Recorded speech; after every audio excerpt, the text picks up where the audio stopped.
VHS Files contains spoilers, adult content, and harsh language. Listener discretion is advised. It's showtime. Welcome to the VHS Files Podcast with Jenny Lou, So what do you want to do tonight? Jason, What about pizza and movie night? Eric, I want to rent a movie. and Josh. I want to go to a good video store so I can get a good movie. And this is the movie of the week. Get this pizza movie night started. You are listening to the VHS Files Podcast, and Little Hand says it's time to rock and roll.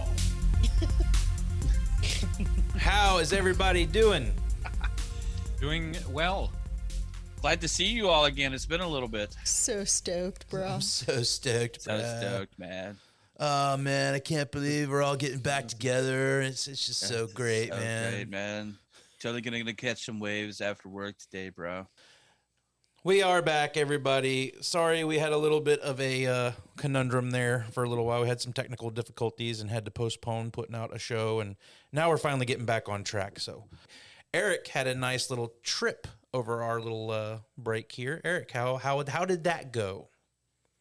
Went great. Took the kids little road trip up to New York and did a day in Manhattan and went over to Cape Cod and Boston and DC and over to Atlanta to see you guys.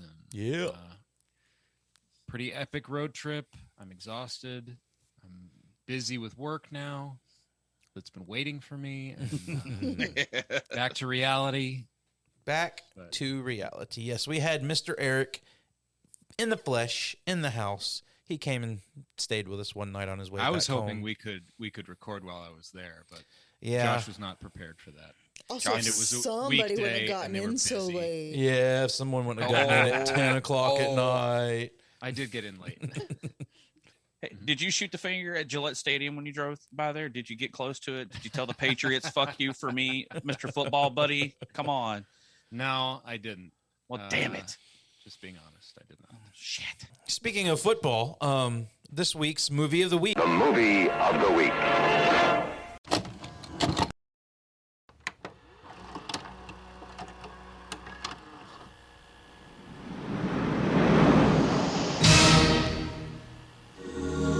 On the coast of Southern California, you can only surf,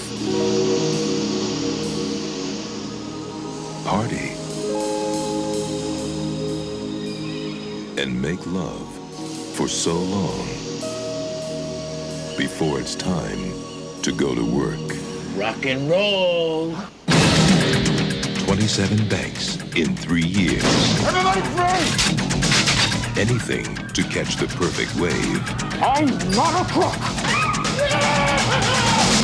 Patrick Swayze, Fear causes hesitation, and hesitation will cause your worst fears to come true. Keanu Reeves, You think I joined the FBI to learn to surf? Point Break, Adios, amigo!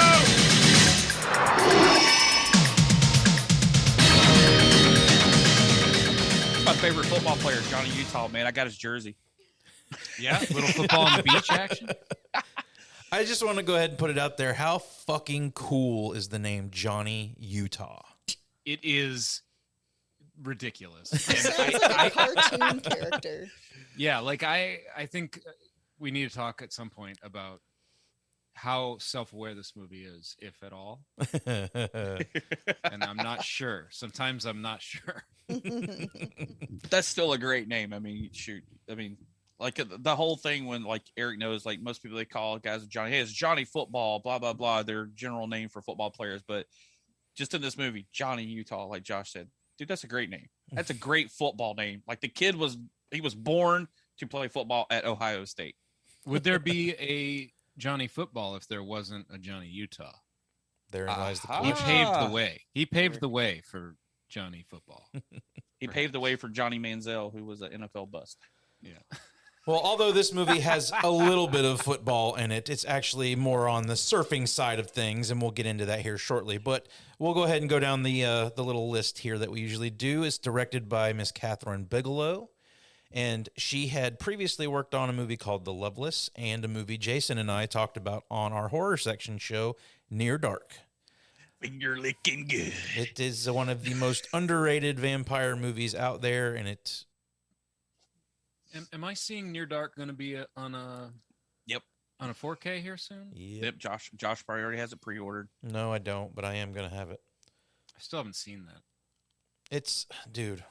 It's good. It's a good. Well, you are probably soon to own the Blu-ray than if the 4K is coming out. So, Hey, I will problem accept. solved. Yeah. Eric walked out of here with a nice little pile of movies when he came to visit. Dude, what the fuck? I think just leaving me. I don't get. You gotta nothing? go visit him. You gotta come. You gotta come see me, man. Well, other than Near Dark before Point Break, Catherine Bigelow had worked on Blue Steel, which is a movie with Jamie Lee Curtis, I believe. I think I saw it when I was a kid, but very vague. Don't remember much about it. But after this, she would go on to work on Strange Days, Canine the Widowmaker, and a couple of movies that were pretty high in the Oscar list there, The Hurt Locker and Zero Dark 30. And most recently, she worked on Detroit. Don't think that one got as much love from the Oscars and whatnot, but... Hey, give her some props, though. Because that woman did something. She was the first female director to win the Oscar for Best Director. Yep. For The Hurt Locker. And The Hurt Locker is a great movie. I probably have not watched it as many times as I would like. It made us think Jeremy Renner was better than he is. Don't be dissing on Hawkeye, man. Dude, people still think he's better than he is because of that movie.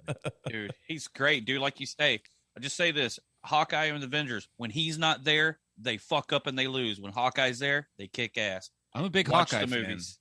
Fan. Not a huge that guy Jeremy fan, Renner fan. I'm curious. The show, the show might redeem himself with that Fraction story. Yeah. That show had some little shoots going on up here where we live in Georgia. It was pretty cool. We went and saw the little set that they were working on and stuff. But Point Break released July 12th, 1991, with a budget of $24 million. The box office was a whopping $83.5 million. Pretty good haul for 1991.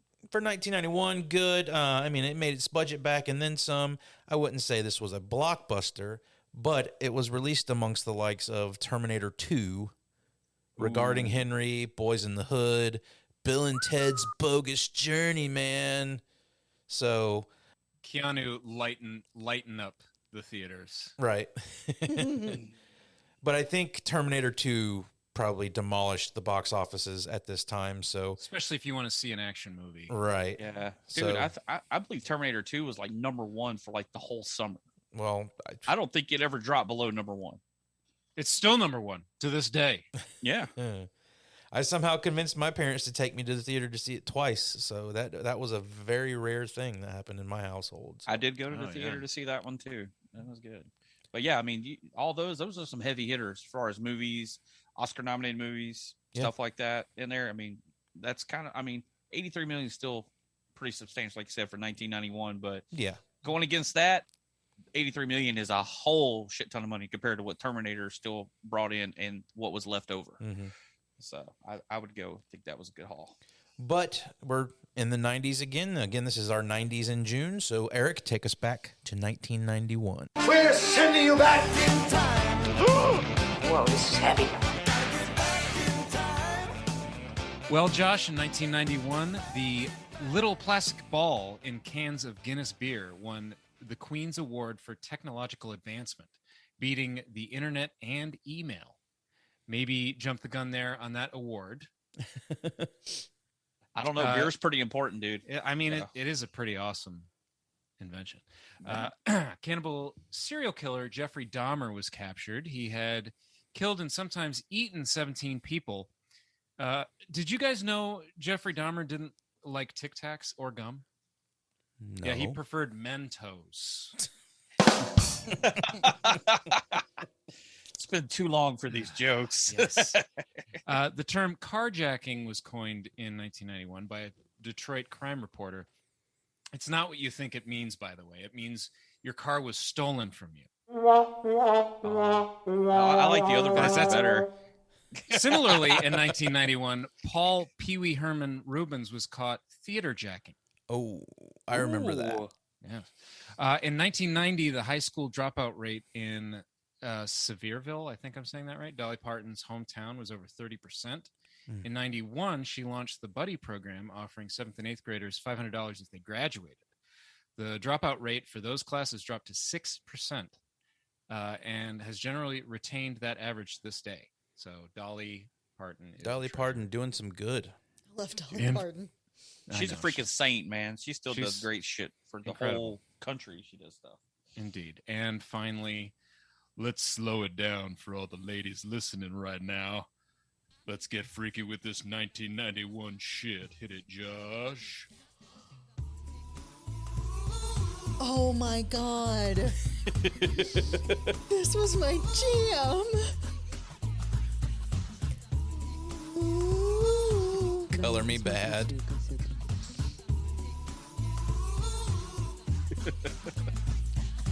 Come inside, take off your coat, I'll make you feel at home. Wow. Jenny loved that song. Dude, no, I had the cassette of the whole album and I would ride around on my bike and listen to it. Yeah. Color Me Bad. I remember rocking that a little bit when I was 11 years old in 1991. In 1991, whenever that came out, that would have been Black Album year. So there was no such thing as Color Me Bad. That was Metallica year, bro. Color Me Bad, that was the song that would come on the radio when you didn't, like, someone else had the radio on and you were like secretly vibing to it. Yeah. But you wouldn't admit it. 90s is not my favorite music era, to be completely honest with everybody. But that's another discussion. Let's go ahead and start talking about Point Break. So I want to go around like we normally do and talk about everybody's first experience with Point Break. And tonight we're going to start with Eric. Talk about Point Break. I don't know what my first time, probably on TV at some point. For me, it's all about the bank robbery stuff. Always kind of has been. That's what this sticks out to me as the most. Not really terribly important movie to me. I when I think of it, it also makes me think of Hot Fuzz. Obviously that came much later, but right. I cherish Hot Fuzz. I like this, but I love Hot Fuzz, so I have an extra love for this built on. Well, that's the thing. Hot Fuzz and that scene in Hot Fuzz would not have happened had it not been for this movie. So that's right. Jason, how about you? I did not go. I don't think I went to the theater to see this. Like you said, that was the summer of Terminator. So, and I wasn't too big, on that style. I didn't know what it was, but it was definitely a rental. Remember watching this movie, and I know Josh has so many freaking times. I know my mom loved this movie because it has Patrick Swayze in it. Hello. So the women loved it, but it was a cool action flick. And of course, we had Keanu Reeves still coming off of the first Bill and Ted movie. I know Bogus Journey came out that year, but I love Bill and Ted's Excellent Adventures. So I was like, dude, it's got Bill or Ted in it. Let's watch this. But it was definitely a frequent rental or on TV. Again, I know I've said this many times before. It seemed like this movie came on like the Turner networks a lot, TNT, TBS, a lot on cable. But still, I love the movie since I was a kid. It's great. Yep. It's always a fun watch. You can turn it on anytime and just go right through it. No problem. Absolutely. Jenny, how about you? I know for a fact that I didn't see this movie when I was younger, like when it came out, because for some reason, a few years back, my mom and I were having a conversation, and she said that she'd never seen Point Break. So I made her sit down and watch it with me right then. And I think that she hadn't wanted to see it because Patrick Swayze is a bad guy. Yes. And so I think I probably saw this in high school for the first time is my best guess. I don't have any like deep seated memories of it, but I always like to watch it. Yeah, I remember this is one of those movies that I remember hearing a buzz about it because of the casting and how people were upset with casting because Patrick Swayze was this always a good guy in the movies. You always rooted for him, the hunk of the movie. And like people could not believe that Patrick Swayze was going to be playing a bad guy in a movie. And the fact that he would play a bad guy against the guy from Bill and Ted, it was Right. like the only thing you really knew Keanu Reeves from at that time was Bill and Ted. And it was, when you look at the premise of this movie, you would say, oh, it kind of fits if he was. I remember them talking about wanting to like reverse the roles and like, Right. Keanu Reeves already fits this surfer dude profile. Why wouldn't he be the surfer guy? But in seeing the movie and seeing what they did with it, I honestly think the way they cast it was pretty good.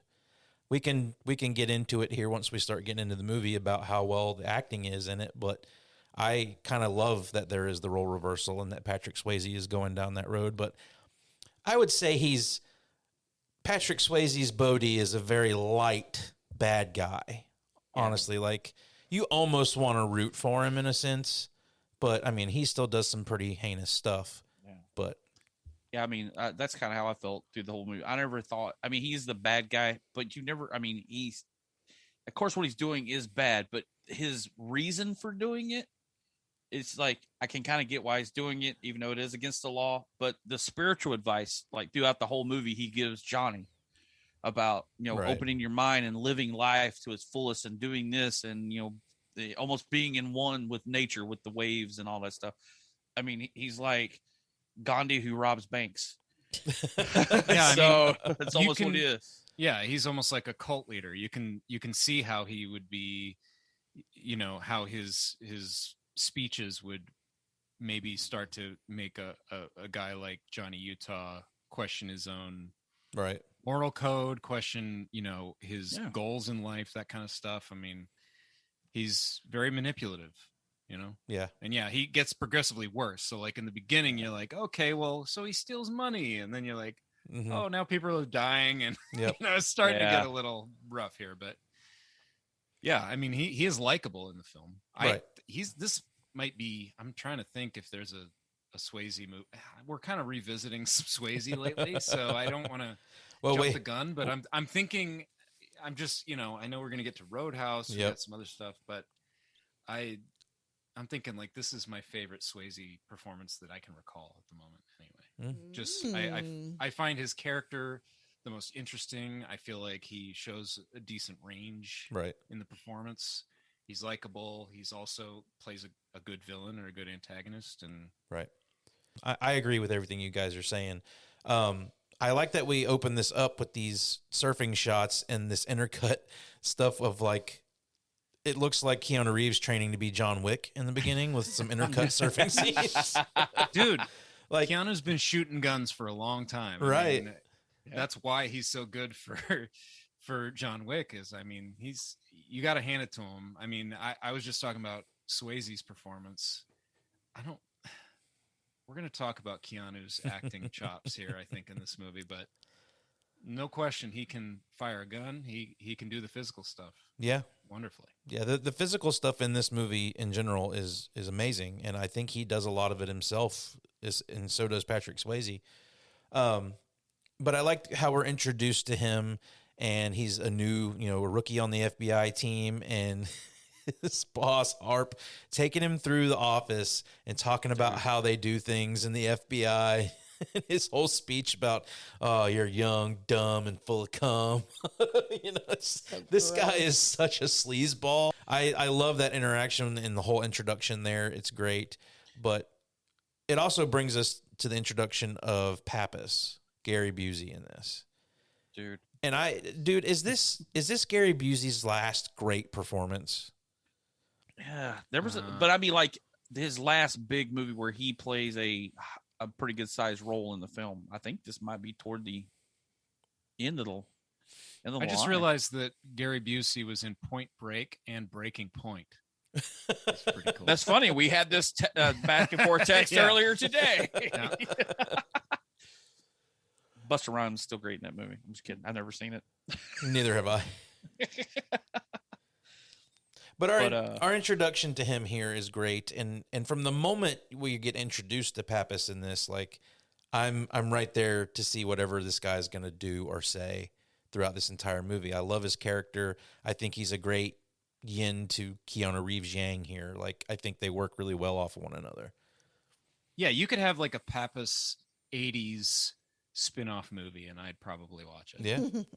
Because he was in the force for 22 years. 22 years. Yeah. Well, I mean, right off the beginning, like the part with Harp and Pappas, it is totally still a leftover, like, these are the cops from the 80s. You know, you got the pain in the ass, dickhead captain guy screaming and hollering at everybody, just like it back from the 80s. And then you also got the older cop that is kind of the same way as, I mean, it's 1991, but it still had the feel of a late 80s cop movie. It almost feels like post Lethal Weapon. A weapon. Yeah. Yeah. And we're getting a slow change. It's like we're starting to change our cop movies. Extreme, bro. This is like extreme Lethal Weapon, bro. We got Mountain Dew extreme. We got X Sports. We got extreme sports going. I'm sorry, but Gleaming the Cube did it first, sir. Oh, yeah, yes. I've not seen that. That's one that's going to be coming up sooner rather than later. Yeah. Just kidding. I have seen it. Whatever. You've never seen it. Damn it. But we also get our introduction to the ex-presidents right here at the beginning too. And now, again, this is another part of this movie. Like, it sets them up in these ex-presidents' roles. I think that's a great idea and a great premise for bank robbery. Like, I don't know, like they've been robbing us for years. Yeah, I like their MO. It's completely smart. I mean, you know, and the whole. Okay. All right. Go ahead, Eric. Let's. All right. This is a sticky bandit, wet bandit situation where everyone knows all the banks you've hit because you hit it the same way with the same masks every time. Yeah. Right. Right. Shouldn't you change your numbers, change your masks, or wear something very indistinguishable? I don't know. Well, I don't know. Their MO is very all over the place, though. They only do it for 4 months out of the year. And then I think at some point the cops or the FBI would have to just start putting people at banks around those 4 months. 4 months of the year. Whenever they come around. But yeah, I mean, it is a little loose on how these guys have continued to get away with this for so long.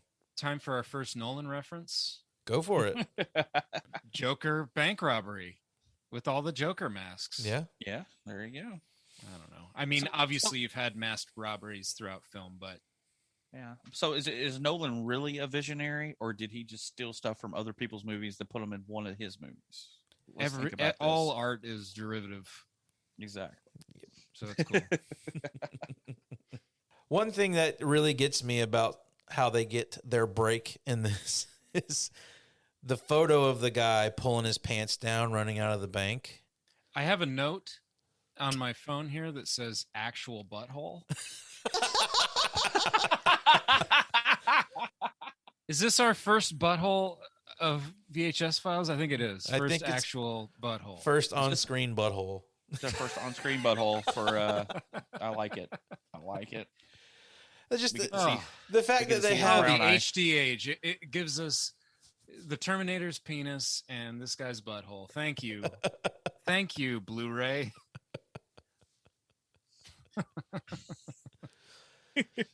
But what bugs me about it, def were better. You know what I mean?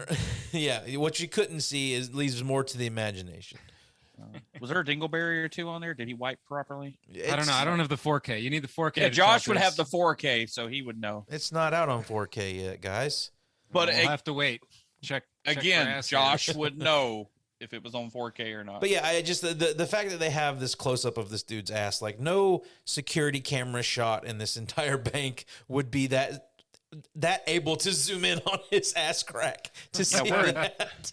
Zoom enhance. Zoom 1991. Yeah, we can't see nothing. Yeah, but we shoot it over to, I guess, Johnny and Pappas go out on their first little thing together. They take it because he's the overzealous rookie FBI guy. Yeah, we'll take it because there was something with a car flipped over or whatever.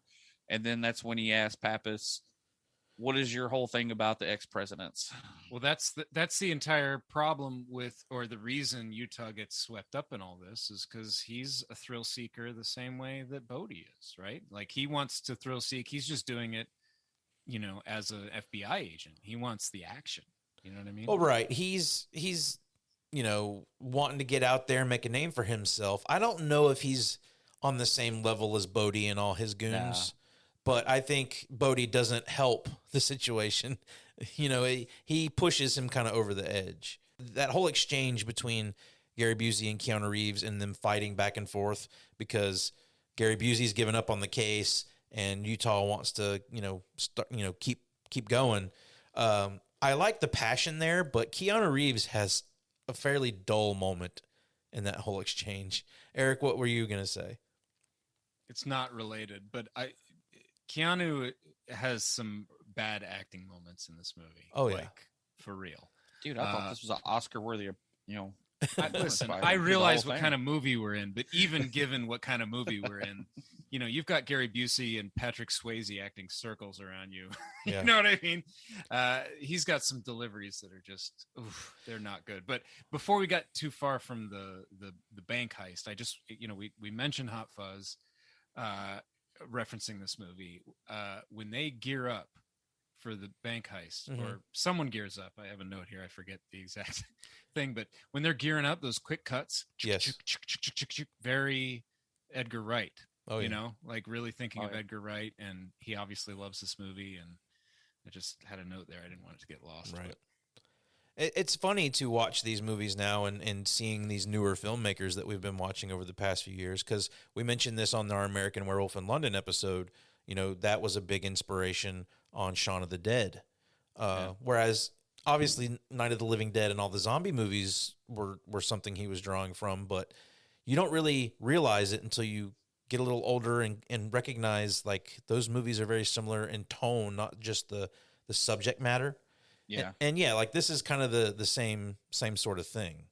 Well, we're also, you know, some of these filmmakers are our age.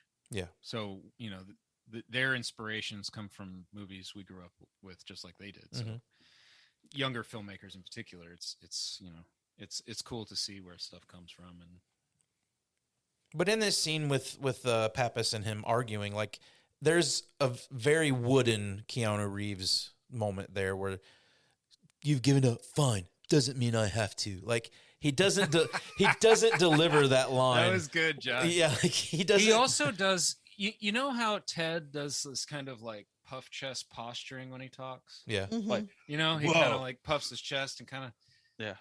He's like, Keanu does some of that in this. Oh yeah.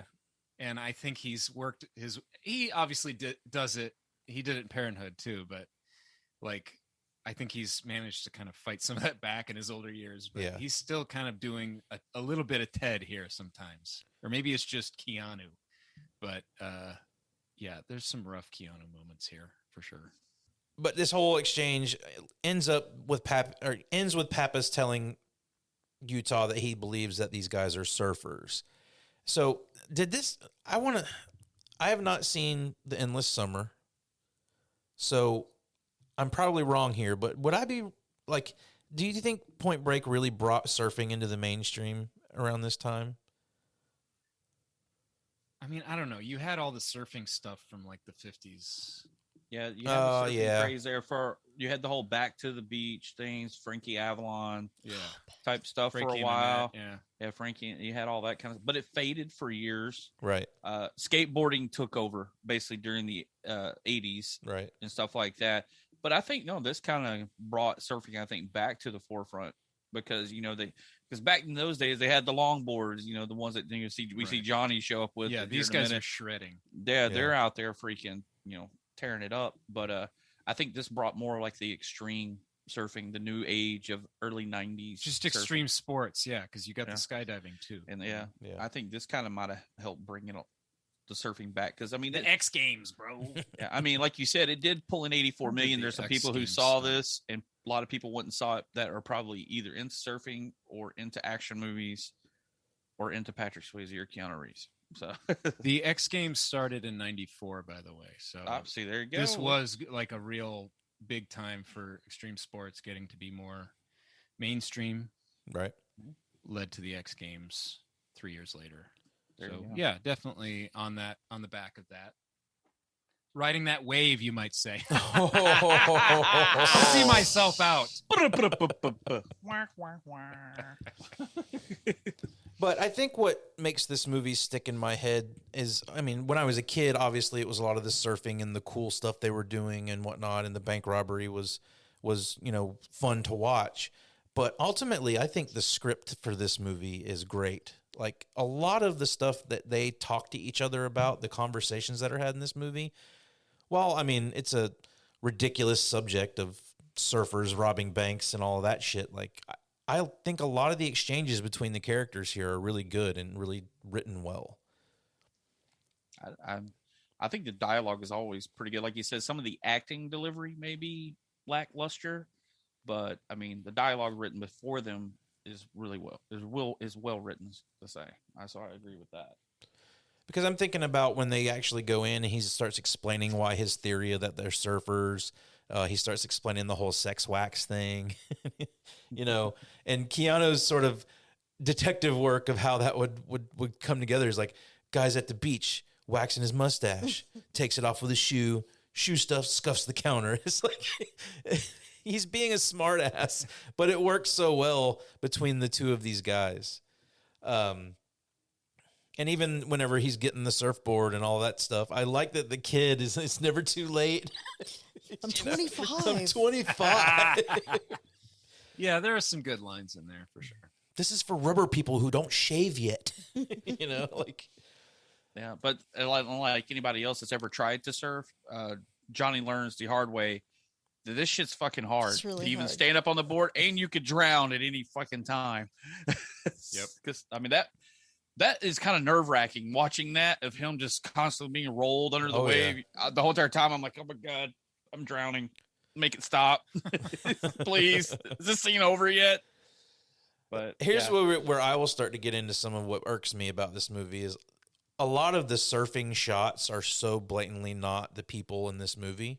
Oh God. And especially now, again, like Eric brought up earlier, with HD age, like it's completely obvious that it's not Lori Petty on the surfboard. It's not Patrick Swayze on the surfboard. Oh no. But bringing up Lori Petty, we get introduced to her character here of Tyler. Now, we're going to talk about her in another little section, but yeah, like she had a nice little run there in the 90s. This Tank Girl. Did you see her on A League of Their Own? Orange is the New Black? Yeah. You guys see her show up there?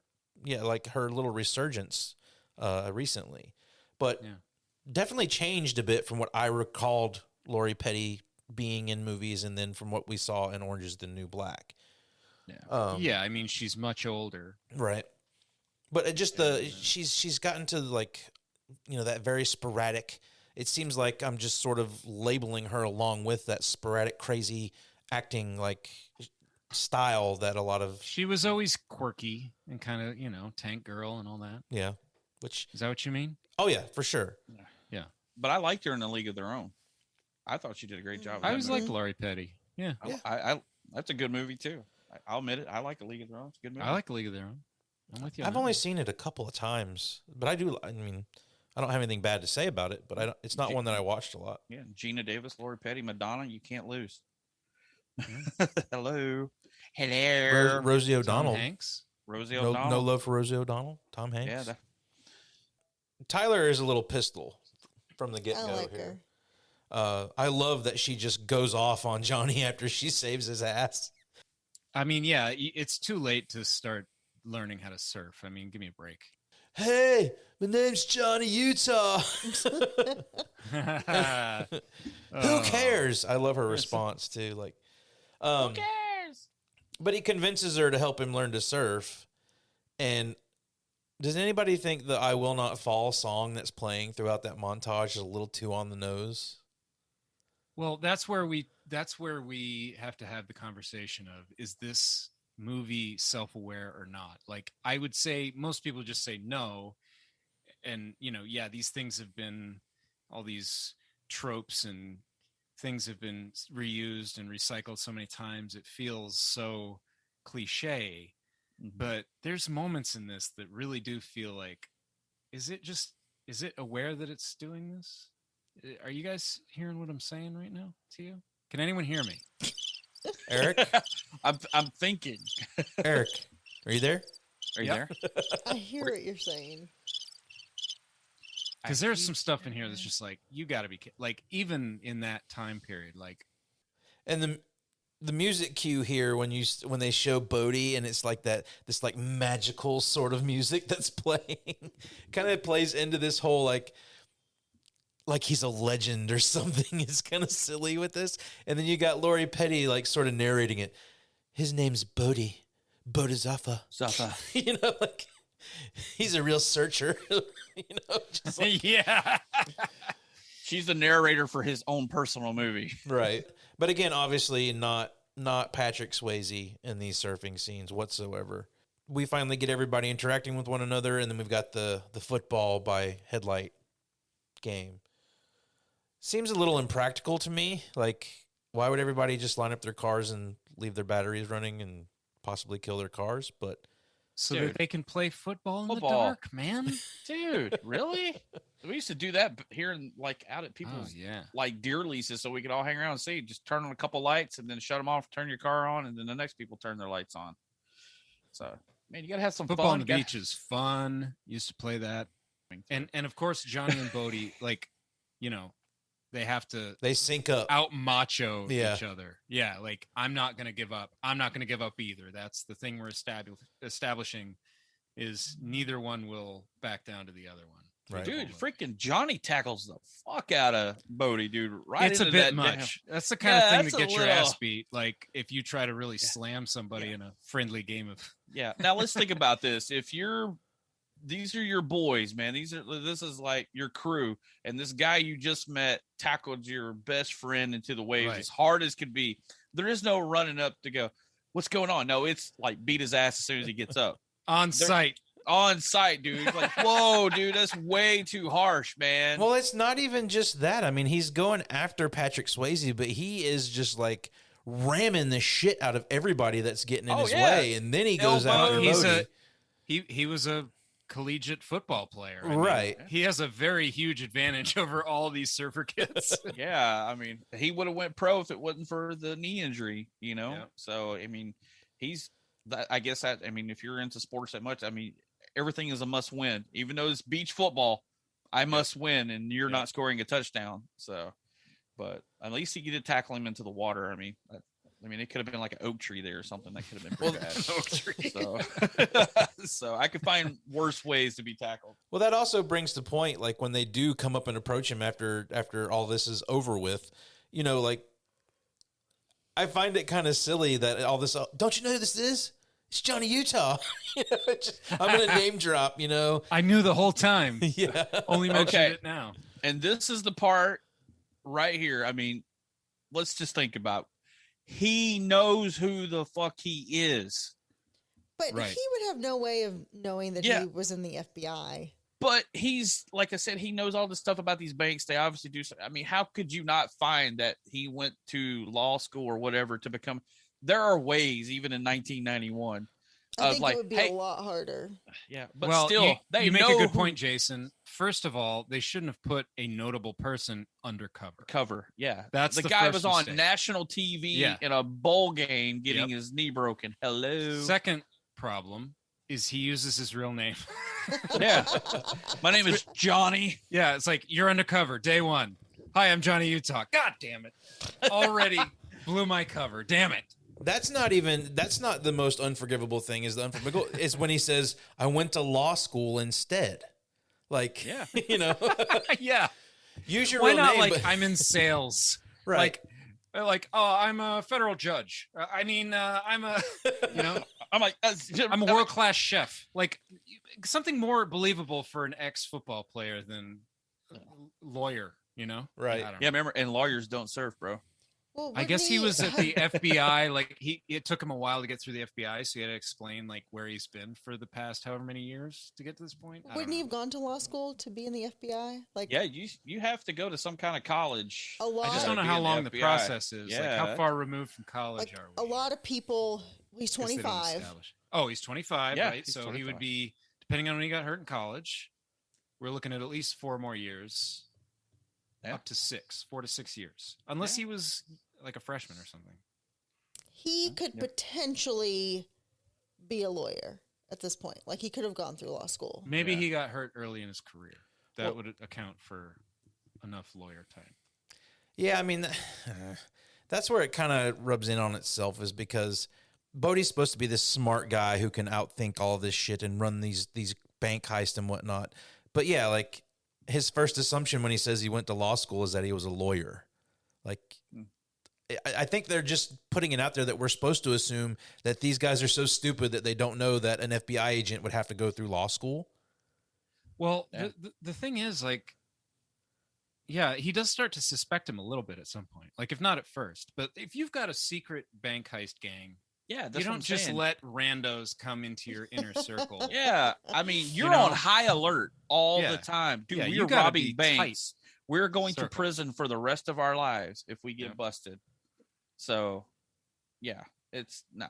But Dang. then you go, well, Bodie likes to take risks. He'll even take risks with bringing people into his circle. Right.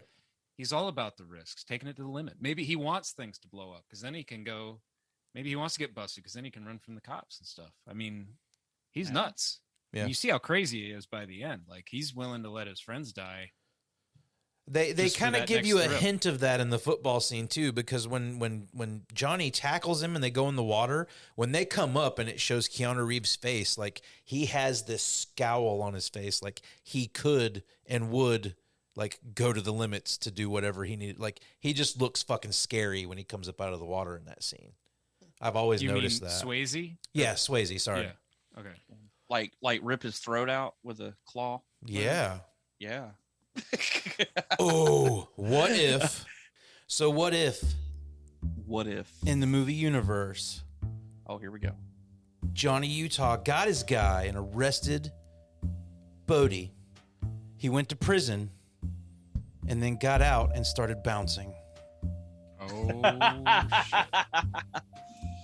And he Bodie became Team Dalton. Dalton. Bit of a stretch. His name is Dalton. You never know. You never know what Never- could happen. Hey, yeah, because remember, look, remember in Roadhouse, he's out there doing all the Zen karate moves, trying to be at peace with the world. Hey, it's totally Bodie. So Think about it. I'm jumping ahead here, and I can't remember what year. I think it was before this. But when Johnny finally figures out that Bodie's goons are the ones robbing the banks, he says he's talking with Pappas about he tailed him for the day. And he says they went to Patrick's Roadhouse and ate, and then they went and packed up their shit.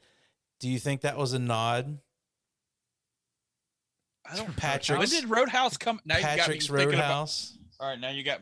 Hey, all right, Eric, you're our Google guy. When did Roadhouse come out? I'm on it. I thought it was like at the speed of the internet. I thought it was like 1989. 89. So it did Oh come my out before gosh. this. It did.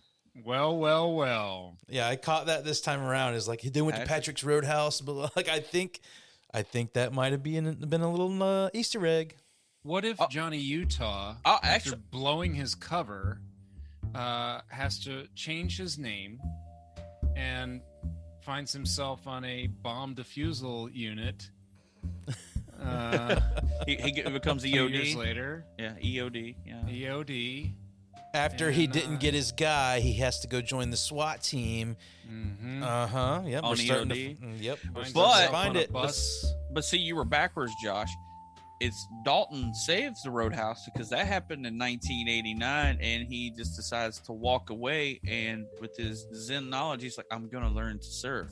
So he goes out to California to retire, and then he meets these guys, and he was like, "Damn the man! I'm gonna rob banks with my crew and live the best life I can." There you go. Bam, You it could happens. play it any way. What Dalton if? becomes Bodie.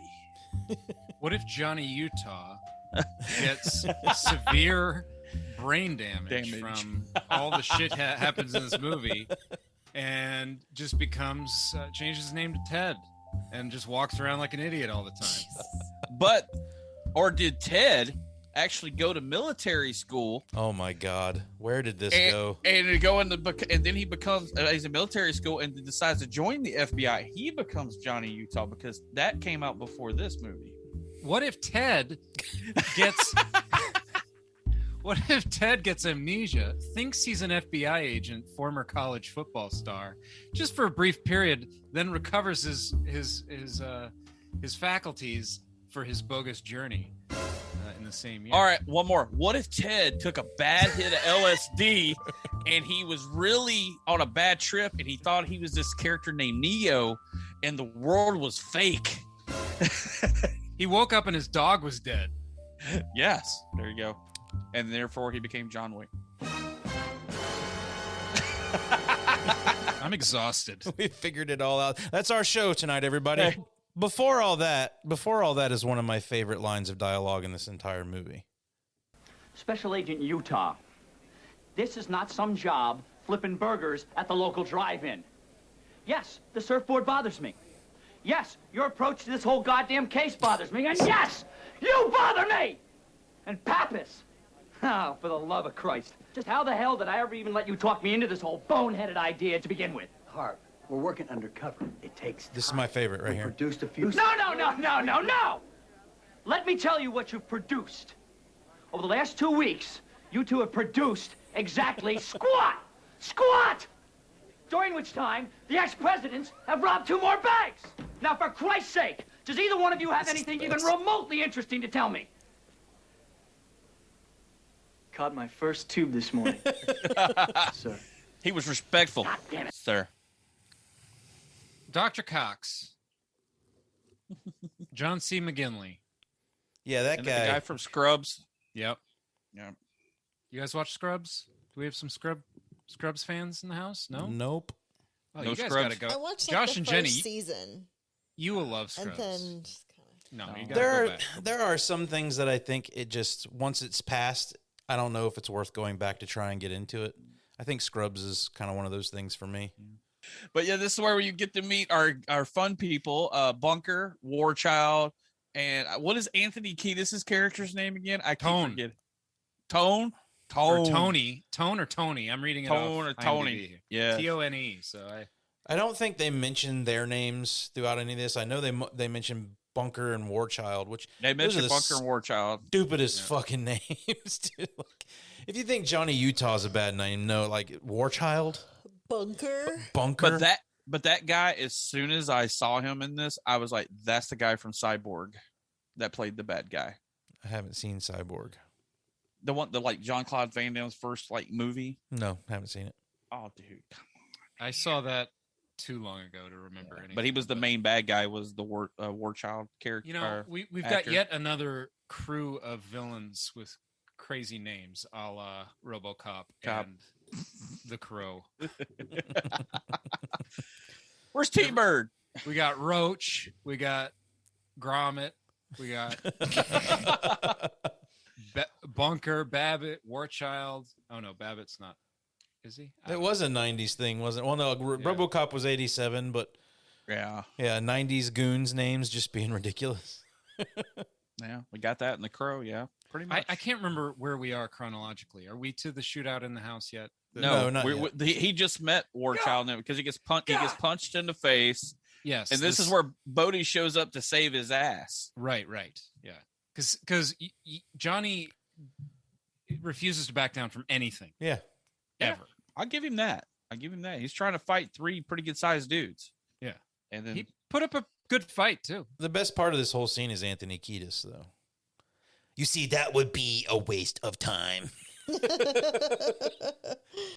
I don't know if it's just because he's Anthony Kiedis, but like he kind of steals every scene he's in, even if it's just for a split second. It's like, yeah, I like that he's there. Is what I'm saying. The question to be asked: who had the better acting career, Anthony Kiedis or Flea? Oh, I think it's got to be Kiedis, but no, Flea was in way more movies, dude. He was in the Back to the Future movies. Oh, that's He true. was. That's I right. forgot about that. Yeah, dude, come on, man. He was been in a bunch of movies off and on throughout his career. Anthony Kiedis' dad, I believe, is one of the bad guys in the first Lethal Weapon movie too. Yeah, he is. Yeah, at the Christmas tree lot. Yep. And Lethal Weapon, that's his dad, dude. All right, I know Josh is not a car guy, dude. I love Johnny Utah's car. That freaking Mustang he's driving, that he's trashing, that is now a classic. When he's driving over, oh, dude. Ever since when I saw this movie the first time, I just drooled over his car, dude. I love it. I think it's like a 70 Mustang or something like that. So I had to bring that up for our car enthusiasts who listen to our show. You know what, Jason? I don't know what's wrong with me, but I completely forgot Flea was in The Big Lebowski too, and Baby Driver. And Toy Story 4. What? Dude.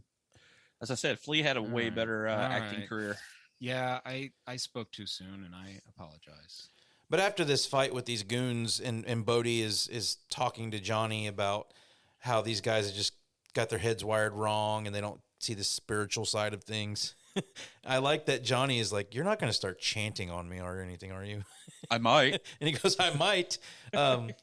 It's another one of those sort of scenes where they're humanizing Bodie's character for us to make us sort of, I mean, it's obvious from the get-go when you start this movie that they're the bad guys and it's just going to be a matter of time before all this is figured out, but you still... But it's not that simple. I mean, Bodie has, at least he has like a belief system. Right. He's not just a mustache-twirling evil man like so many of our villains that we've had recently with...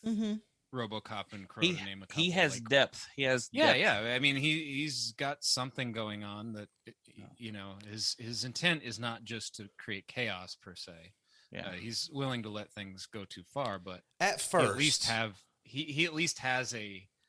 Well, I think his belief system, like Magneto, you know, it's like you don't agree with his decisions all the time, but at least like he has conviction about like what he.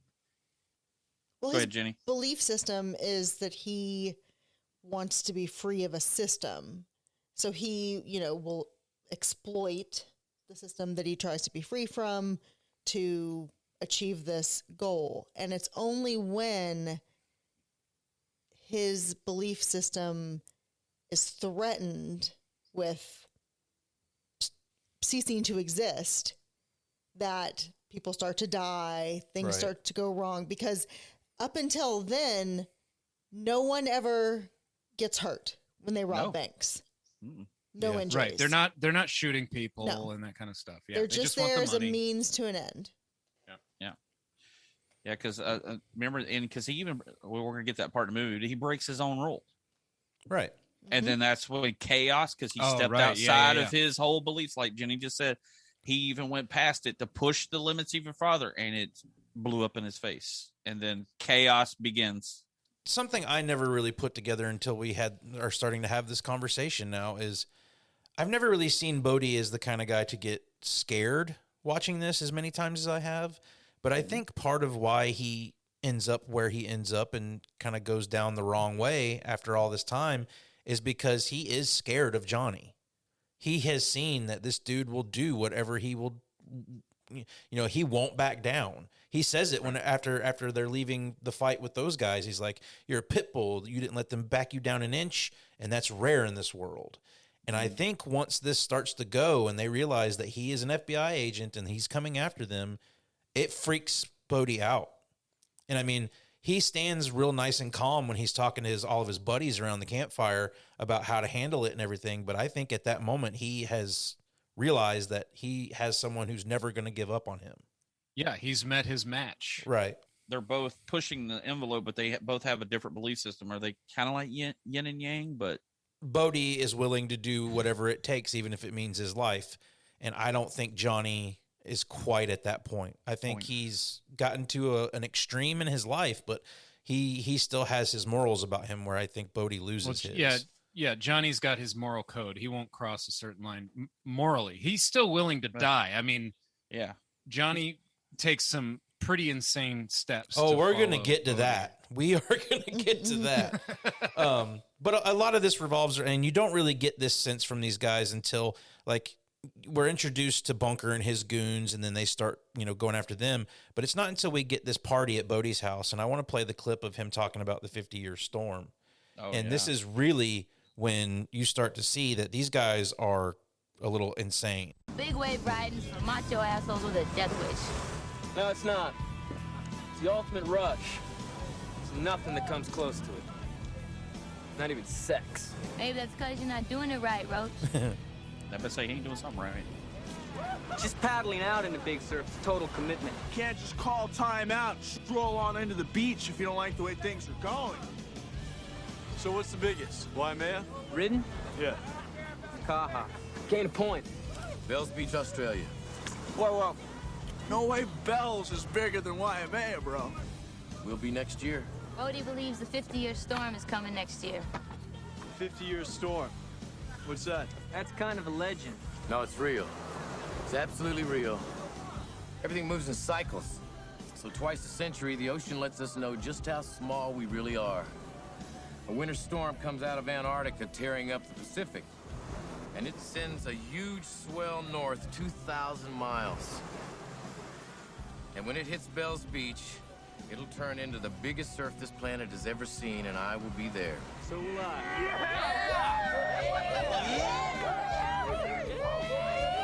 If you want the ultimate, you gotta be willing to pay the ultimate price. It's not tragic to die doing what you love. That's how I want to go. Hell, I ain't gonna live to see 30. And then we go, we get Patrick Swayze goes into explaining it, but it's also another thing that sort of lends to this like persona of him being this like legend or whatever. Like he's this surfer who's going to go out on this massive wave no matter what. It's really, really silly, but well, Bodie has no intention of growing to be an old man. Right. No. He doesn't care to be an old man. Even all of his little buddies, they say, we're not going to live to see 30, and that's when I was a kid watching this, I was like, oh, that's so cool. But I'm kind of in the shoes of Lori Petty's character here of Tyler. Like she thinks it's just a bunch of macho bullshit. And I'm right there with her. Like I can see because they've hinted at the fact that her and Bodie were a thing before, and maybe he took her to the edge and she was like, this guy's out of his mind. But I bet he did.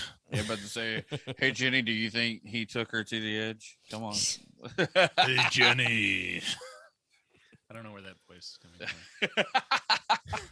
But the point out about that whole group was it Gromit and Nathaniel were actually pro surfers of the four. They actually knew how to surf. See, I didn't know. I didn't do any research on that. I didn't know that. Yeah, the one Nathaniel, the guy that with the shorter hair with the goatee, and the one the longer haired not Roach character, those guys are actual surfers.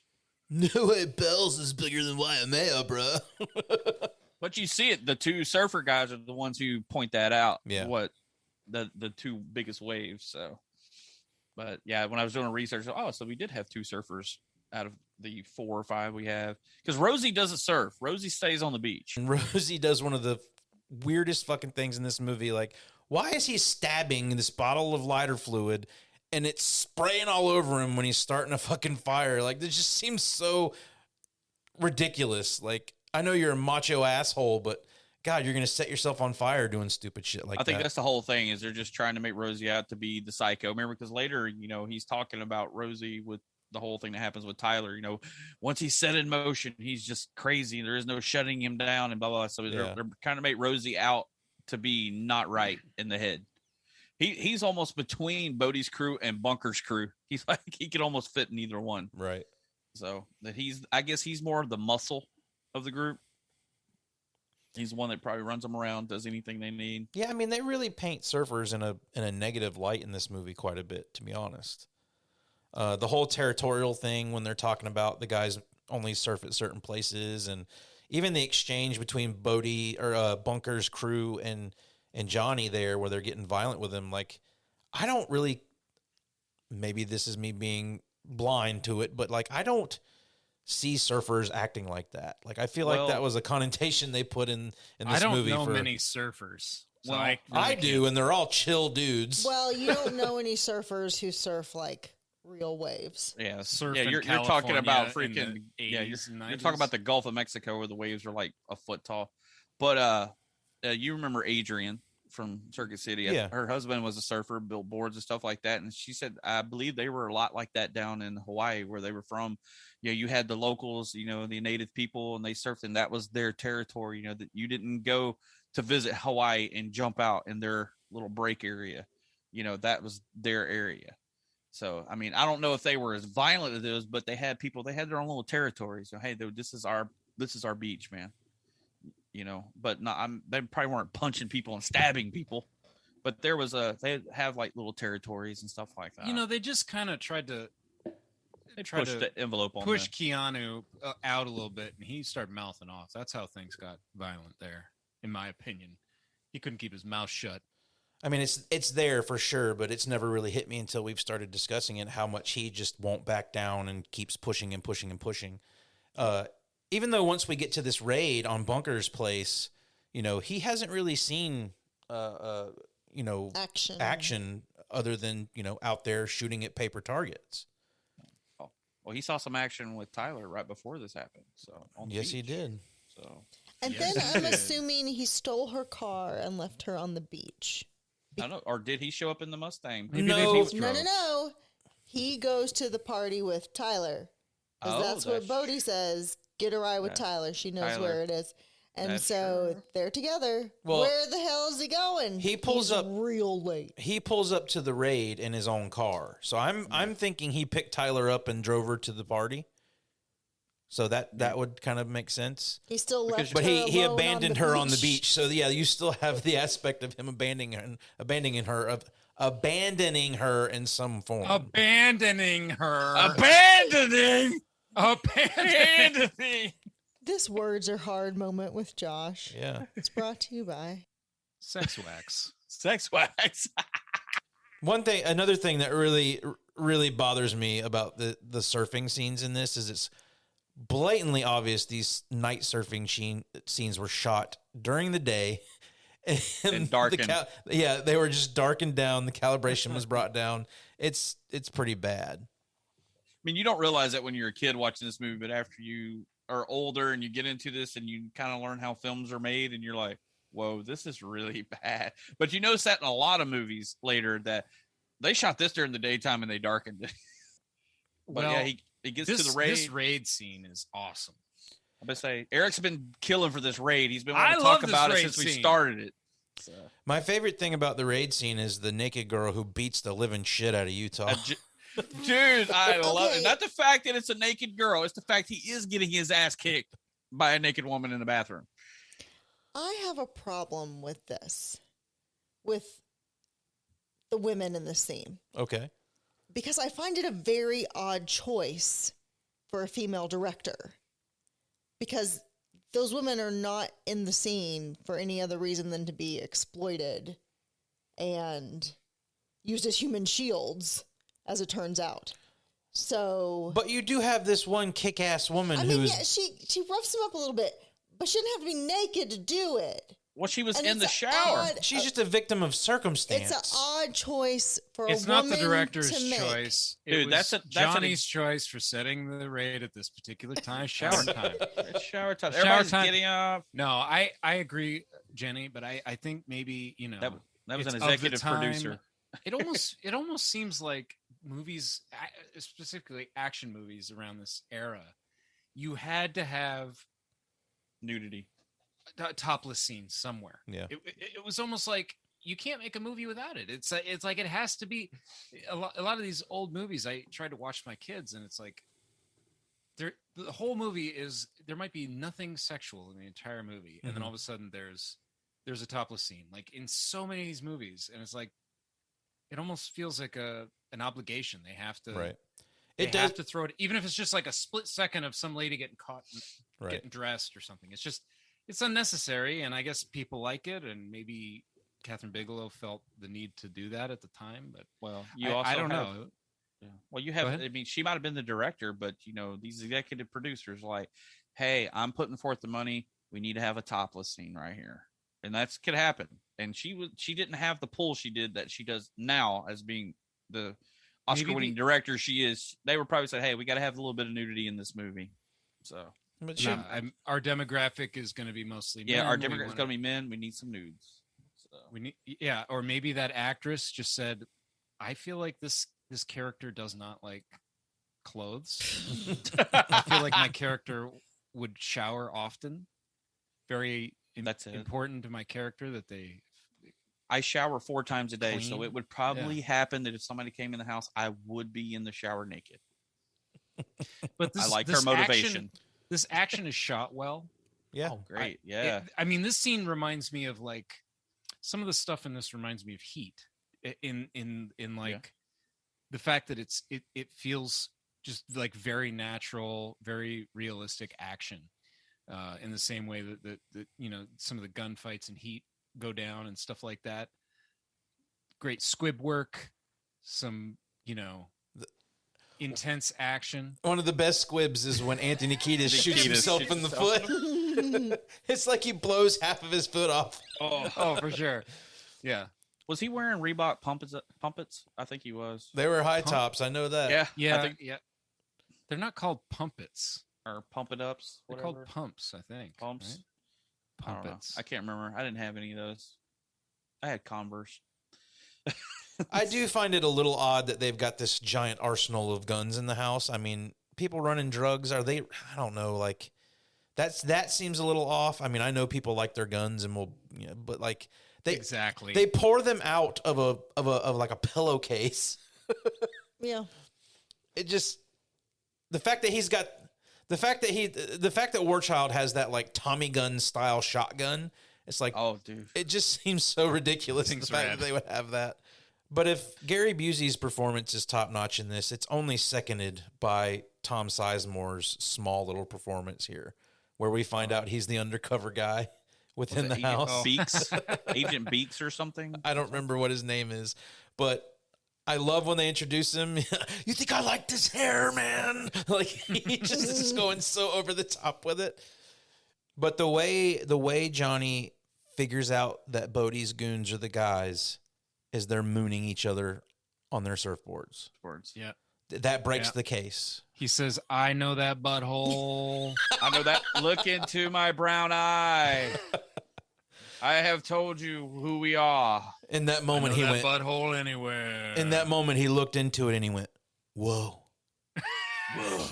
As he stared into the abyss. Hello, hello, hello, hello. Whoa, whoa, whoa, whoa. All right, let's talk about some cast members. Almost Famous. I know that, dude. I don't know them. I know her. Haven't you ever heard of that guy? What's his name? That guy who was in that movie that was out last year. I'm sort of famous for being almost famous. I think I have a great candidate for Almost Famous, but I'd like to hear what everybody else has to say first. Who wants to start? Go, Jenny. You're looking enthusiastic. Play it on us. I have no idea who this kid is, but the guy who sold Keanu the surfboard, the kid. You know, he was in a lot of stuff when I was younger. Surprisingly enough, I don't think he was. I think he just looks very similar to some actors that were popular. Really? Because I remember this guy because I had a crush on him. I looked him up, and I don't think he was in much. I think he actually died at a young age. Let me verify this. Oh, my God. Was he in TV? Oh, my God. And he's been haunting Jenny ever since. Eric, you're the Googler. Let us know. No, that's too much. I don't want to do it. I do quick Google, so I'm not doing research into someone's death. All right, well, somebody else do theirs. And all right, I'll go. Research. In a surprise to no one, I'm saying John C. McGinley, Dr. Cox from Scrubs.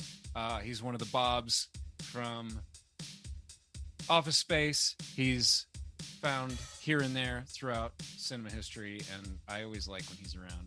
What else was he in? Other Things. He was in Stand Best Against known Evil. for Other Things. Stand Against Evil was a good one too. Seven. He was in Wild Hogs. Yeah. Everyone's favorite movie. Wild The Hogs. Rock. The Rock. Identity. Sure. Platoon. Was he in Platoon? No, yes. Because that's who I have as my Almost Famous too, so I did the homework on him. Oh, nice. All right. So I will back you up on that. So the young man who sold Johnny the surfboard, the actor's name is Christopher Pettit or Pettit. I don't know which way Petit, is right. Probably. It's probably Petit. He was in Star Trek: The Next Generation, L.A. Law, Empty Nest. He was in Doogie Howser. See? So yeah, you probably did see him on TV shows. He was alive? He was also in Don't Tell Mom the Babysitter's Dead. Yes, that's see? where you would have seen him. That's it. Is he alive? He is not alive. Aww. He passed away April 12th, 2000 at age 24. Oh, damn, that's sad. I wrote down Lori Petty, but I guess with her new resurgence in Orange is the New Black, I mean, she's still out there doing her thing. And I think people would recognize her. I also wrote down Anthony Kiedis, but we all know that dude's a giant rock star. Jason, did you say anybody yet? Yeah, I went with Eric with the John C. McGinley guy. Yeah, boy. That's who I went with. That's who I had. My only other person close was the one that played Rosie was Lee Turgeston, because he was in Weird Science. He was in Oz. Wayne's World. The main character, Wayne's World, Monster, Texas Chainsaw Massacre, the beginning. So he was never an A-lister, but he's been in a bunch of stuff. He's been in quite a bit of stuff. I wrote his name down, but I think I have the best one. And I went with an actor by the name of Jack Keeler. He was in The Last Boy Scout, Waterworld, Lost Highway, Wyatt Earp, Men in Black 2, Lethal Weapon 4. Does anybody know the actor that I'm talking about? I have no What's his fucking name? clue. Jack Keeler. I don't even have him in my list. Most notably, I know him from The Big Lebowski. Oh, well, that's the only reason you wrote him down. No, this dude's been in a ton of movies. And if you Was look that Flea movie? Big Lebowski? That movie that Flea that was movie in? that Flea's in, yeah. We figured I that think out I've heard earlier. that. But No, I don't know who you're talking about. He is the dude's landlord who does the show that they go see. That guy is the guy in the lab who's testing the stuff for Johnny and Pappas. Oh, he's like the lab tech. He's at the car when they're going through it. He's in the lab when they do the hair stuff. So that guy has been in all kinds of stuff. That's pretty good. That's pretty good, Josh. I still say you're wrong, and me and Eric are right. So. With John C. McGinley? Yes. No. Yeah, I gotta. Yeah. I feel bad because you're siding with me, Jason, but I gotta go with Josh on this one. I that's pretty good. I'm just impressed by the. I would go with the Rosie character, Lee Turgeston. I think he would be better. Turd Ferguson. Yeah, he's been in a bunch of stuff too. Crapley. And he's a little recognizable. I mean, Oz was a big hit for HBO back in the day. I think if you surveyed 500 people, more would know who my guy is than yours. I don't think anybody would know who either of them are, so I think they qualify. There you go. Hey, we'll call it a draw. All right, we'll call it a draw. Moving on. Or did anybody do recast for this? I didn't, only because this movie has been remade, and I personally think that this movie is cast. That's a segment on our podcast, Josh, so it'd be nice if you would participate. I know Jenny didn't do it. No, I personally think that everybody that's cast in this movie is on point, and I don't really think that that's irrelevant. Recast. It's irrelevant. We've talked about movies that are awesome, but we have recast them anyway because this is a segment you invented. Yeah, so damn it, we're doing it. Yeah, and I make Delete the rules. everything we've recorded so far. And if I don't want to pick anybody, I don't have to. So there you go. What a baby. Eric, did you recast anybody? I did. Lay it on us. Well, okay. Let's see if we got. Hey, we've hit a couple of them that are the same. Let's see if we got any that are matching. All right, I'm going to cast Bodie. I'm going to recast Bodie as Vin Diesel. And I'm recasting Johnny Utah as Paul Walker. Oh, my God. Too Fast, Too Furious. What? Yep. I knew somebody was going to go there. Did you do, is Rosie Tyrese? I'm recasting Gary Busey as Jake Busey. That would actually be pretty good. I could go with that. Well, I stick with, I'm always recasting with Disney characters. So I went with Marvel. I went with Johnny would be Sebastian Stan. Bodie would be Chris Hemsworth. Tyler would be Tessa Thompson. There you go. I went with that. I like Tessa Thompson. I mean, I think I'd watch that movie. About to say, could you Just to imagine watch that movie? Chris Hemsworth out there on a surfboard? I thought of Jenny when I was casting this. I would not be surprised if he knew how to surf because he lives in Australia. Yeah, he's too top heavy. Yeah, not when he's like normal. Yeah, not doing the Hulk Hogan, biopic that he's working on right now. He's freaking huge. So is he really doing a Hulk Hogan biopic? Yeah, you did not know this? Where have you been? You live under a rock? I've been on vacation. Mr. Hulk Hogan, I love wrestling or wrestling. Wrestling? I'm not the biggest Hogan fan, but yeah, dude, you love wrestling that much and you did not know that. Dude, that's don't tell me how much I love wrestling or you how do. Little. You do. You love it. That's my business. Oh, and I forgot. Pappas was RDJ.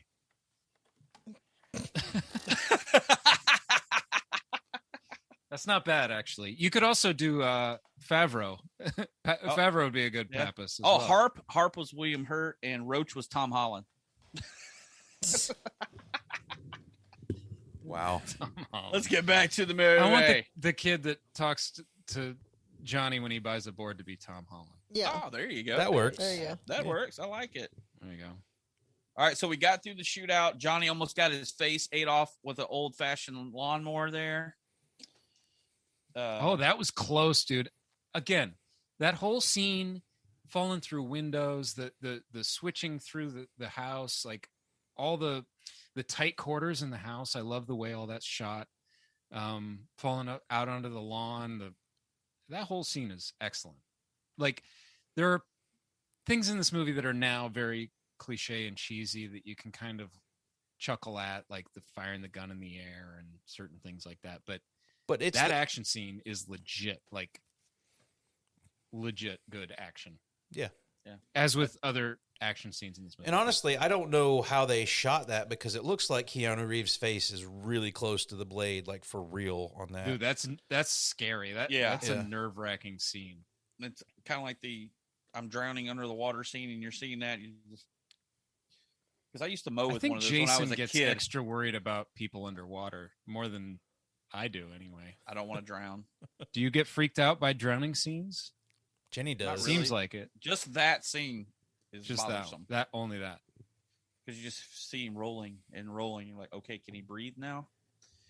But this is where Josh was talking about how he starts tailing Bodie and stuff like that, and he pretty much comes to figure out Bodie and his crew are the ex-presidents, pretty much, from them with their ass showing on the surfboards and everything. Another interesting note is when they're scoping out the bank and they pay $7.84 for 2 meatball subs, a tuna on wheat, and 2 lemonades. Like, holy shit, inflation!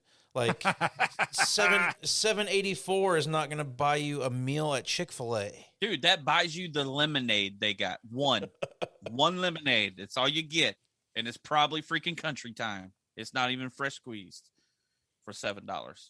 And they get that shit together fast. Yeah. Like, this is the things that I pick out in this movie now because I've seen it so many times. But he walks up, asks for the food, pays for it, and it's like Jimmy John's fast. Like, they've got that shit ready for him and ready to go as soon as he's done. It's just so funny. But it's kind of comedic, too, during all this because you see the ex-presidents pull up in the background in the car, go in the bank, and Pappas is right there, but he's looking at the funny paper. Mm-hmm. And everything goes on. And you're like, it's almost like Keystone Cops comedy type here. You know, the cops are right there. They rob the bank anyway and get away. And then Johnny, well, he is reading a comic strip as all this is going on. So that kind of plays. There you go. I think that might have been what they were playing with. Let's do some Keystone Cops little comedy right here. Not to jump back on Edgar Wright, but then he also in Baby Driver has them wear the rubber masks in the heist. Baby Driver. The Michael Myers. The wrong Michael Myers mask. Yeah, baby, yeah. But you're talking about the action scene through the raid, and I think this chase through the city is amazing. Dude, the camera work of going through all those backyards. Yeah. Oh yeah. Just all the jump cuts of going over the fences and through swimming pools and all that stuff. And don't tell me that True Detective didn't look at this on that one like single shot raid scene. Yeah, that was amazing. Which was incredible and is incredible, and not to detract anything from that because it's my favorite part of that series. But definitely, like, this had to have influenced that slightly. I can only imagine. The cool thing about the foot chase, we're talking about Swayze did this stuff. He didn't do the foot chase. Didn't he get injured? No, he didn't do the foot chase because he was in Europe doing promotional work for Ghost. Oh. That's why he wasn't there. So, but he would normally have done it, but that's not Swayze we see running. So interesting. Either way, yeah, it's a great chase. Yeah, dude, that's freaking awesome. I'm not really too partial to the fact that he throws a pit bull in Keanu's face. And then that's the stuff that I'm talking about. There's a good example. We're dog friendly here at the show. It's ridiculous. Dogs are not weapons. And I kind of lost a little respect for Utah as he kicks the dog to get away. It's like, dude, bro, come on. Bro, lay off the dog, bro. It's not the dog's was the dog fault. attacking him? Dog is just like, what the hell's going on the whole time? I have a pit bull. And she's a sweetie pie. I think the movie's influencing us. Can we have a bro counter at the top of the screen? Because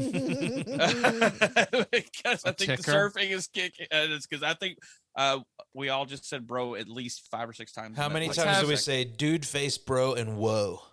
This is going to be a first for the VHS Files, but I'm actually going to reference one of our past shows.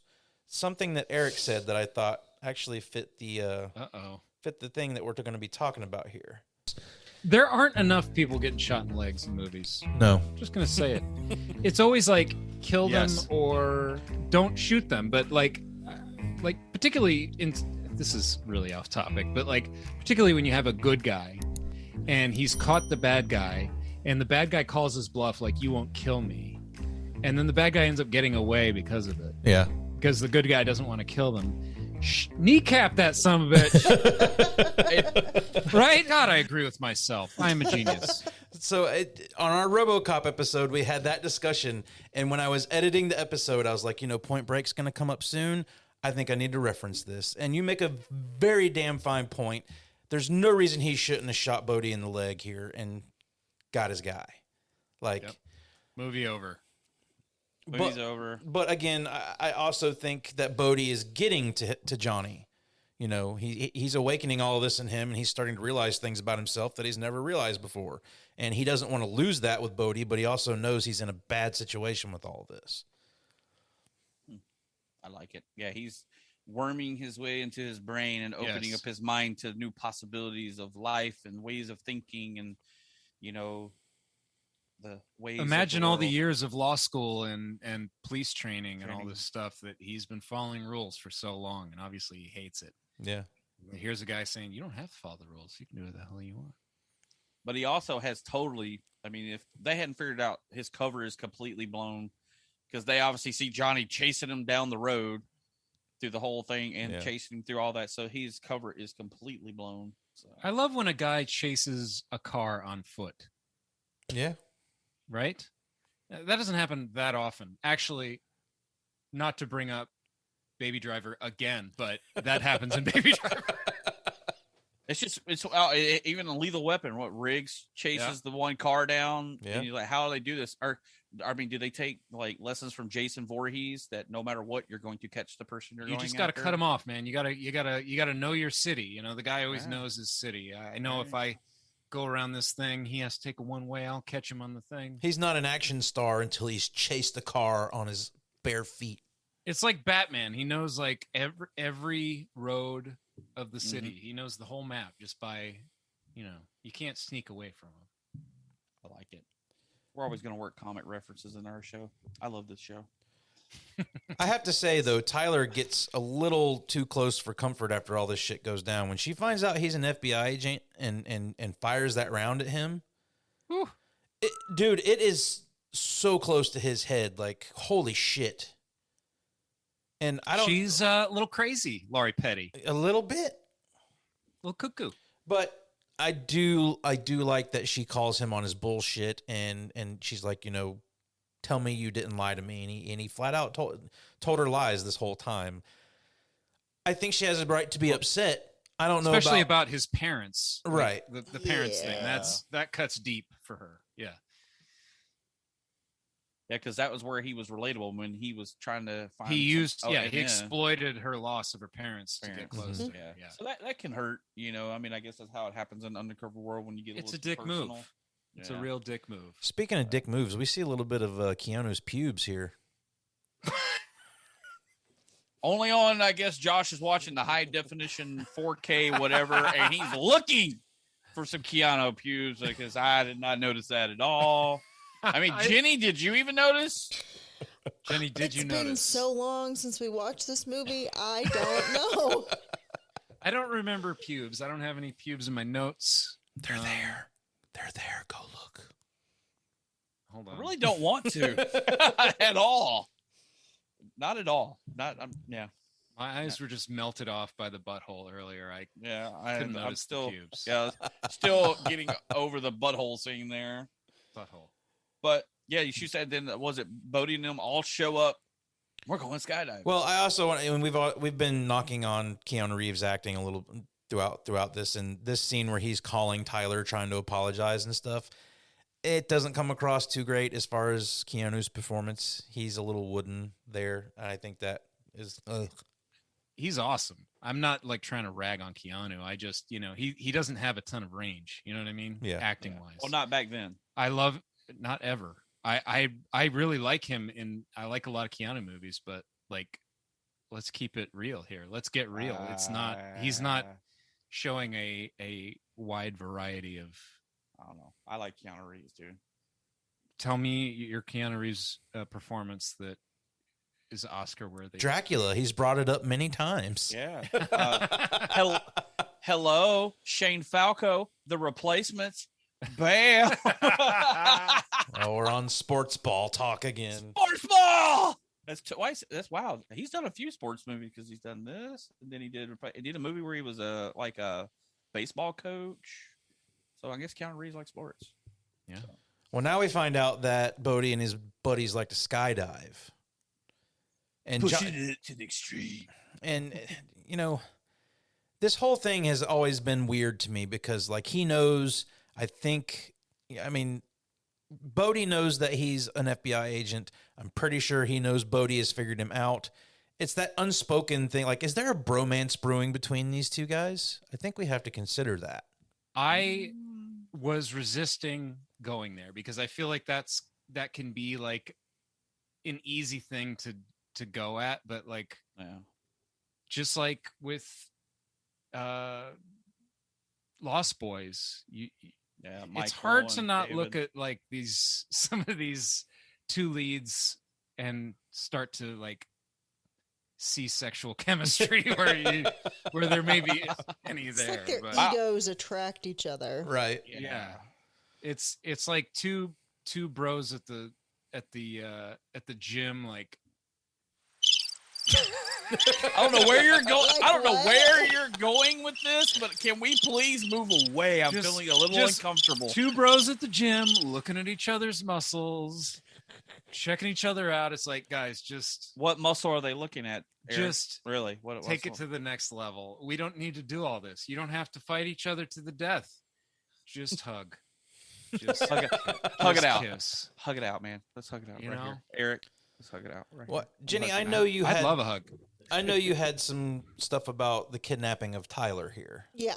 So go ahead. All right. So this goes back to my other. This is an odd choice for a woman director. I completely disagree with Tyler's white negligee outfit that she's wearing in this kidnapping. It does not fit her character whatsoever. It's like there was somebody standing there going, she got to be wearing something sexy. Sex it up a little bit. Yeah. Sex it up. Yeah. You may be able to chalk it up to Rosie being a fucking psychopath. Maybe he's dressed her up that way. No, I don't get that impression. Or they kidnapped her while she was still in it? No, she would not wear it is my point. Nah, I think she would. You're right, Jenny. And also that character that was interesting and taught Johnny how to surf, and who has been a strong character, who has history with Bodie and everything. She's reduced to, just simply a damsel in distress. A damsel. Thank you. A damsel in distress for the last, for the final act of this movie. Yep. So yeah, it is kind of a shame that, our what was up to this point a cool, strong woman has been just sort of reduced to the same old thing of I need saving, boys fight over me kind of stuff. But in the video that Bodhi plays for Johnny, like, she's fighting as much as she can. Like, she's not just sitting back and letting this happen. Yeah, like, she's sitting dealing with a crying. guy who is overcoming her. Like, he has got a knife to her throat, but she is still fighting. Like, I think they still give her some of those strong girl traits. But yes, she does become a damsel in distress, but I don't think it's solely her fault that she becomes a damsel. It's not her fault. It's the filmmaker's fault. There are plenty of examples where a strong character gets captured, and all you have to do is give her a moment. Give her a moment to help herself out that maybe aids Johnny in saving her. Or, you know what I mean? Give her a moment of fighting back against, what's his name? Rosie. Rosie. Give her a moment like that, and that relieves that. But yeah, she's just kind of, I don't know, she's just not as important in the third act. She just, you thought she was more important than she was. She kind of disappears. It's time for the Bodhi Johnny show, basically, after that. Well, this movie is full of them. Let's get to the quotes. You're going to need a bigger quote. Jason, you're our tagline guy. Give us a tagline.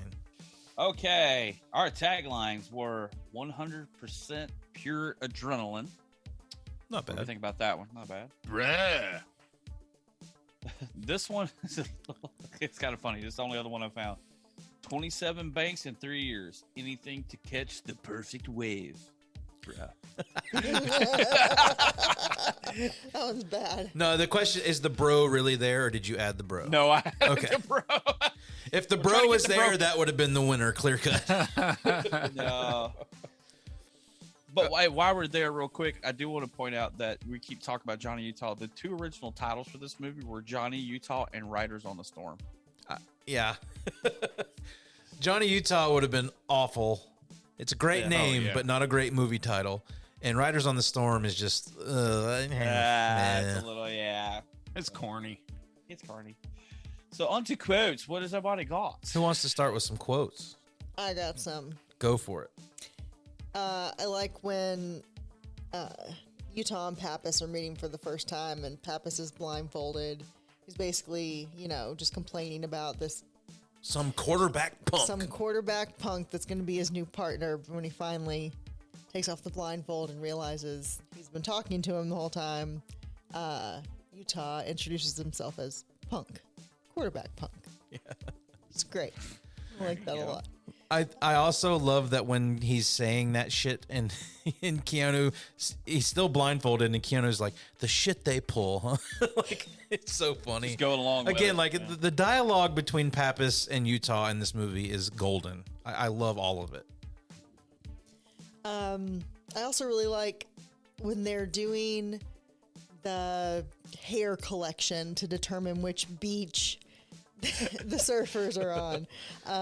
There's one guy says, "Dude, cut my hair." You cut my hair. Dude, fucking cut my hair. Cut my hair. And he says, "I'm making a wig for my girlfriend." Yes. That is a good line. And then when they're doing the night surf, Keanu says, "I'm fucking surfing!" Isn't that the best feeling on earth? And they're having a full-on conversation while they are surfing, which is not the only time they will have a conversation in a place which can totally not happen in this movie. Hey, I got some. I want to throw a couple out there. This goes back to the beginning of the movie. Hello, hello, hello. We are the ex-presidents. And then it says, we've been screwing you for years, so a few more seconds can't hurt. I love that line. What do you got here? When Johnny, I think, is talking to Harp at one point, Harp is, I can't remember the exact details, but he's telling him to stay clean, or I don't know what he says. But he says, "Sir, I take the skin off chicken." Good man. Good man. That's at the beginning of the Young, Dumb, and Full of Cum conversation. Yeah, all that stuff. Yep. Which is one of the ones I wrote down. Is I guess we just have ourselves an asshole shortage, huh? And Keanu says, "Not so far." I really like that. I like your Keanu. I'm gonna feed this line to you, Josh. Okay, I'm gonna set you up and you finish it. Let's do it. Let's do it. Oh, we got a new game here at the VHS Files. It's called Finish That Quote. Are you ready? It's lawyers don't serve. This one does. You're supposed to do it in Keanu voice. Oh, dear. Come on. Try it again. Lawyers don't serve. Keanu doesn't say that. Oh, who says it? It's been too long since I watched this movie. I watched this movie 3 weeks ago. Shit! Oh, I did like the line over there talking about the surfers. He said they vanished like a virgin on prom night. Yeah. Some of Pappas's lines are really great. When he's talking about L.A. and he goes, the air got dirty and the sex got clean. That's a pretty good one. Oh, another Pappas one. Speaking to the microphone, Squid Brain. Yeah, like where the fuck I did that come from? I don't get that line at all. But Yeah, it's me neither. funny as shit. I think that sounds like a Busey-ism, doesn't it? a little bit, yeah. What about "Are you crazy enough"? I thought that was a good line. Yeah, that's good. Jesus Christ, I gotta be losing it. That one's coming up soon. Mm-hmm. And then, fuck it. We're gonna jump or jerk off. What about the ultimate line from this movie? What?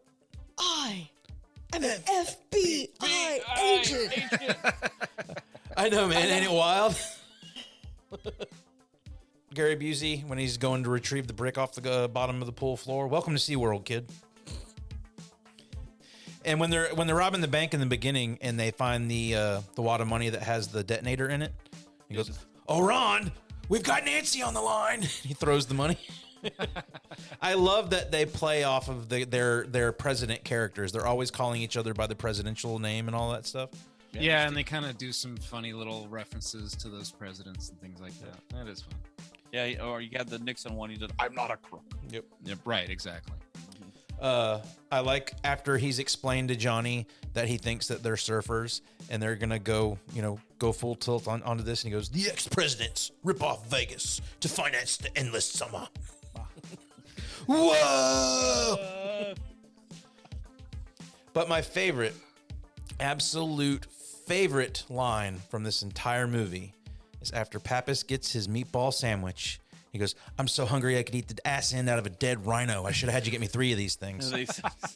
That's my favorite line in the whole movie. And then at the end, which we haven't gotten to yet, but God damn, you are one radical son of a bitch. This movie for me is almost, it's kind of up there with like Friday. I've seen the movie so many times that when it's on, I can just recite it verbatim. Like I was doing it earlier when we were watching it, and Jenny was just shaking her head. It. Jenny can do that with Empire Records. Yeah, she can. And That Thing You Do, pretty much. Yep. But yeah, Jenny brought up this point a little while ago, and I wanted to bring it up here. Like, the fact that they're having conversations while skydiving is absolutely ridiculous. And it seems like they're falling for such a long time. I feel like I've never been skydiving, but I feel like it would be over in a snap. And it seems like these guys spend a good 20 minutes falling from this plane. It takes. I don't know. You can fall for 5-10 minutes, I think. Yeah. I don't know. I'd have to look at the runtime, but it depends on how high you're falling from. Obviously, you can choose different heights. So I don't know enough about. And you can control your rate of speed depending on how you're laid out and stuff like that. So. Right.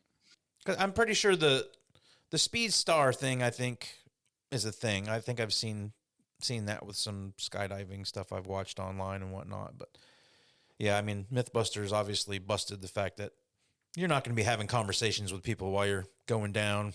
No, it's loud. Yeah, I mean, your lips are flapping. And even the fact that these guys are so macho that they're waiting to the very last second to pull the ripcord, or they're challenging each other to wait the longest. Right. You pull it. No, you pull it. No, you pull it. Well, that's later, and that I've got plenty to say about that. But But where Johnny is now part of the crew and he's robbing a bank. But it's your fucking wake up call, man. I am an FBI agent.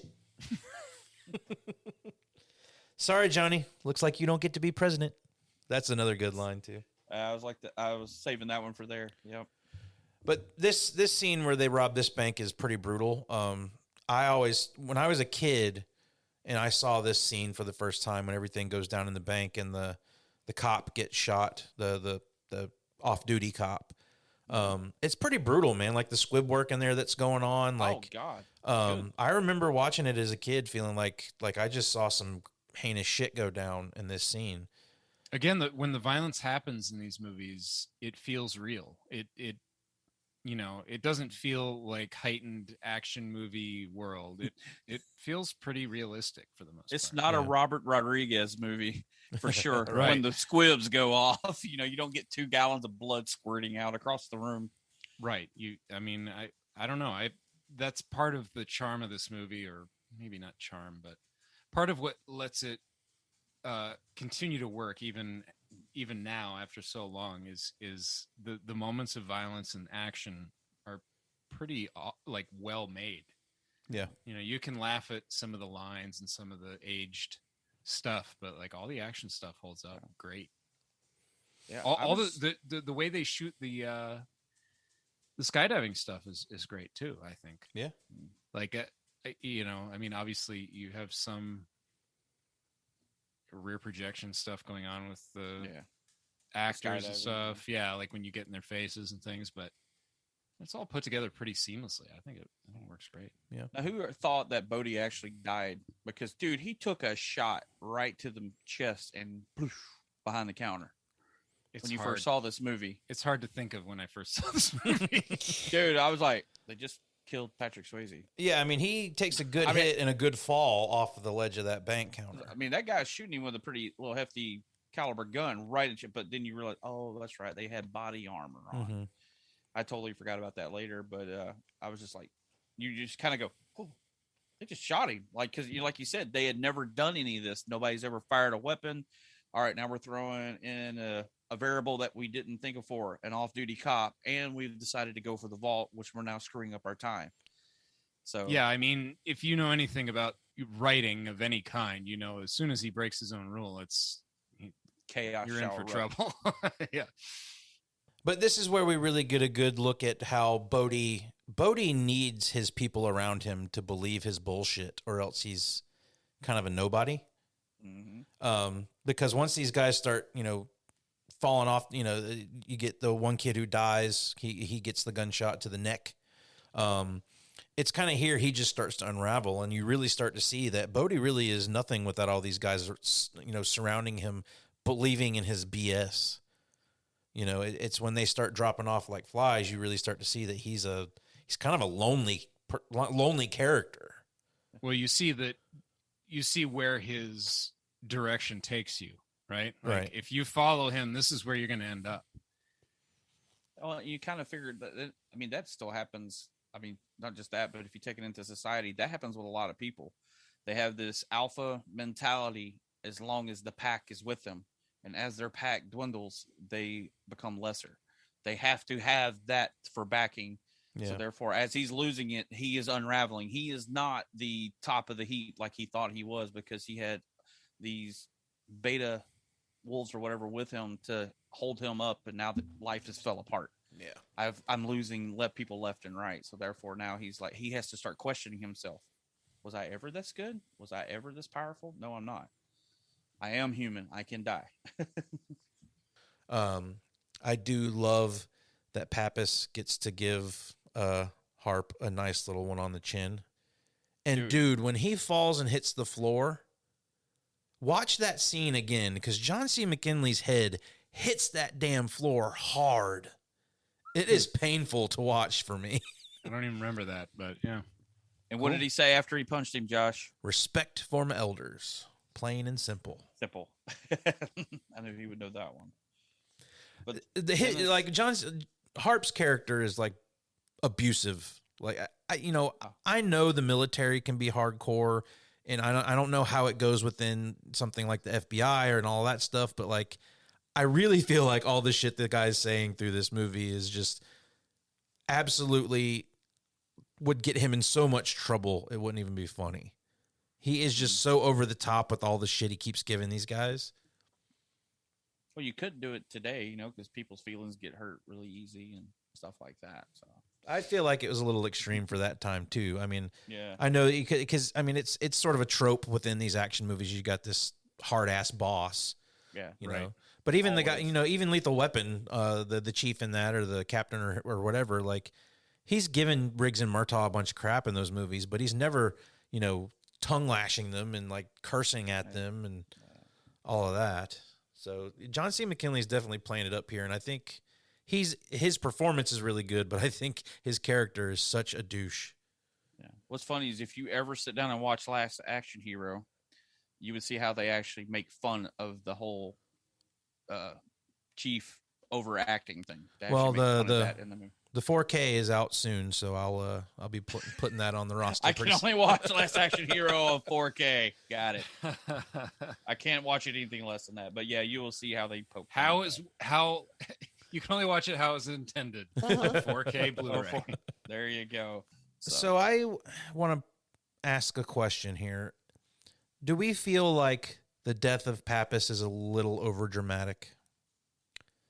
Like, or like it's very melodramatic, like the whole exchange between Utah and Pappas when he gets shot. I can understand they've worked in close quarters together for the past couple of months or whatever, but it seems a little overperformed for me. In this movie, no way.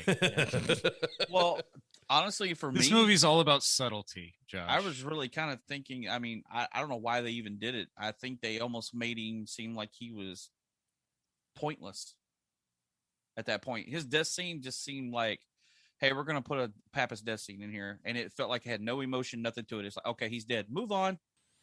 I don't know.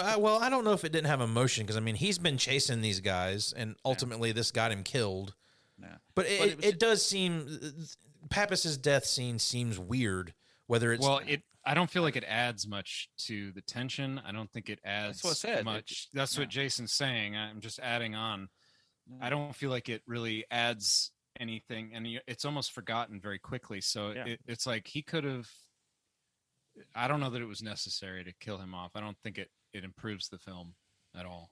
Yeah, I don't personally. think it helps. You've already got the Johnny Bodie, like, we're going to the limit. Like, you don't need to give Johnny another reason to hate Bodie or whatever. Yeah. Like, he's already there. They could have Pappas could have showed up late, maybe took a shot to the leg, and the plane takes off without him, and he's like, shoot more people in the legs. Exactly. Dude, can we get that shirt made for Eric? Shoot more people in the leg. VHS That's a Files. good VHS Files shirt. Shoot more people in the legs. More kneecaps. Well, I don't know, because, I mean, it seems like you've got to tack on a little something extra here to get Johnny to jump out of a plane without a parachute on.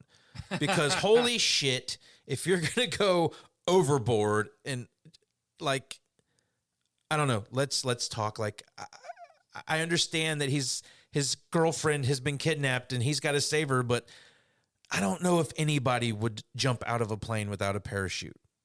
Like, it is so, I mean, over the top and ridiculous a number of times. But yes, you would think that just to catch a guy. Yeah. You know, he didn't do it to save someone who's falling out of a plane. Like, that happens a lot. He wasn't thrown out without a parachute. He's literally doing this just to catch the bad guy. Mm-hmm. Has Tyler been captured at this point? She has, right? Yeah. Oh yeah, she's been captured. So so I mean, it's not just revenge for Pappas. It's you know, he doesn't want him to get away because he might never see Tyler again. Well, no, that's what I mean. Is I don't know. Well, you did literally just say it's more a motivation to get him to jump out of a plane with Pappas dying, but. I'm saying Pappas dying just stacks on top of all the reasons he would have to jump out of a plane. Yeah. To try and get Bodie. Because, you know, I mean, had Pappas not died, I don't know if he would have been pushed to that limit. You understand what I'm saying? Like, I do. I get what you're saying. I get what you're saying. It's just wrong. Yeah, I don't think it's. Yeah, I don't like it. It's just wrong, stupid. All right. Damn, I didn't go there. Damn. I'm kidding, Josh. I'm kidding. We love you. I do like that he talks to Roach about the blood running out of his body and all of that. You're going into shock. He doesn't want to hear that shit. And you can, this is what I mean. Like, you can see it on Patrick Swayze's face in that scene. Like, he's playing it. He's scared. He's scared of everything that's happening right now because he knows he could very well be caught at any moment here. And Swayze is so good in this. Like, just, I've said it already, but this is a great performance by him. Yeah. And it just highlights how bad Keanu is at acting. What's cool is that shot. That's actually Swayze jumping out of the plane that time. They would not let him do any other ones, but they let him jump out on that shot. Well, the last one. Yeah, the skydiving scene. They actually let him do that. So that's actually him. That's not his face superimposed on somebody else. He actually did get to jump on that one. That's cool. And I love how, I mean, we can see it now, of course, because we point out all the movie flaws. When Johnny jumps out, you can see that there is a parachute on the back of the person jumping out of the plane. So you totally see it. I mean, as an adult, you go back, you're like, okay, this is not scary anymore. You can see the parachute. Sorry. Yeah. Tom Cruise would never. Yeah, Tom Cruise, he would jump out butt naked. He don't care. That motherfucker don't give a shit. He's like, Mission Impossible 27, I'm butt naked. He's protected by Scientology. I think they kind of pushed the knee issue a lot. I mean, because they brought it up at the football game, and then the knee thing when he didn't shoot Bodie, and then here again. So now he can't chase Bodie down again because now he's hurt his knee again. He's got a bum knee for a good portion of this movie. Yeah. Once that first time happens. I think the knee at this point is more important to the film than Tyler's character. So the knee is more important than Pappas. Yes, at this point. It's just this movie's kryptonite. I mean, it's something to slow our hero down, you know. Bodie's mullet is more important than Pappas's death. I can agree with that. I do like ultimately that they let Tyler go and just go about their business. This is the thing. I want to point this out right here. All right, we see when he drives off with Rosie. There's Roach's body on the ground, dead, because we already knew he was going to be dead before he hit the ground. The money's going over. He gets the money. Isn't it just weird? Like, he talked about how these guys are like a brotherhood, like this is their thing, and he loves all of them, and then they all die, and then he just leaves Roach's body there. He doesn't pick him up and put him in the Jeep. He just like, okay, nope. Roach, you're insignificant. You played your part. I'm moving on. Yep. I mean, it's just like, wow, like your whole idea of life and the universe has completely changed right then. Like, you left your buddy's dead body. Bodie's full of shit. He's been full of shit the whole time. He's been feeding us. I mean, his eyes are blue, but they should be brown. He is full of shit. How do we feel about Bodie riding off into the sunset, quote unquote? Well, what do you mean? You mean after the riding drop off out of the plane? No, after deciding he's going to go out and ride this wave to the end of his life. You got to go down. You got to go down. It's got to be that way. Yeah, you forgot. Man, there's some dialogue there we got to talk about before he takes off, right now, and a fight scene too. Yeah, dude, there's one kick in that fight scene where Patrick Swayze kicks Keanu Reeves right in the fucking chest. Yes. Oh my god, dude, I can feel that. Yeah, it looks like he kicked him hard as fuck. You could probably. I wanted to zoom in on Keanu on the ground, going, "Motherfucker, really, bruh." Bruh.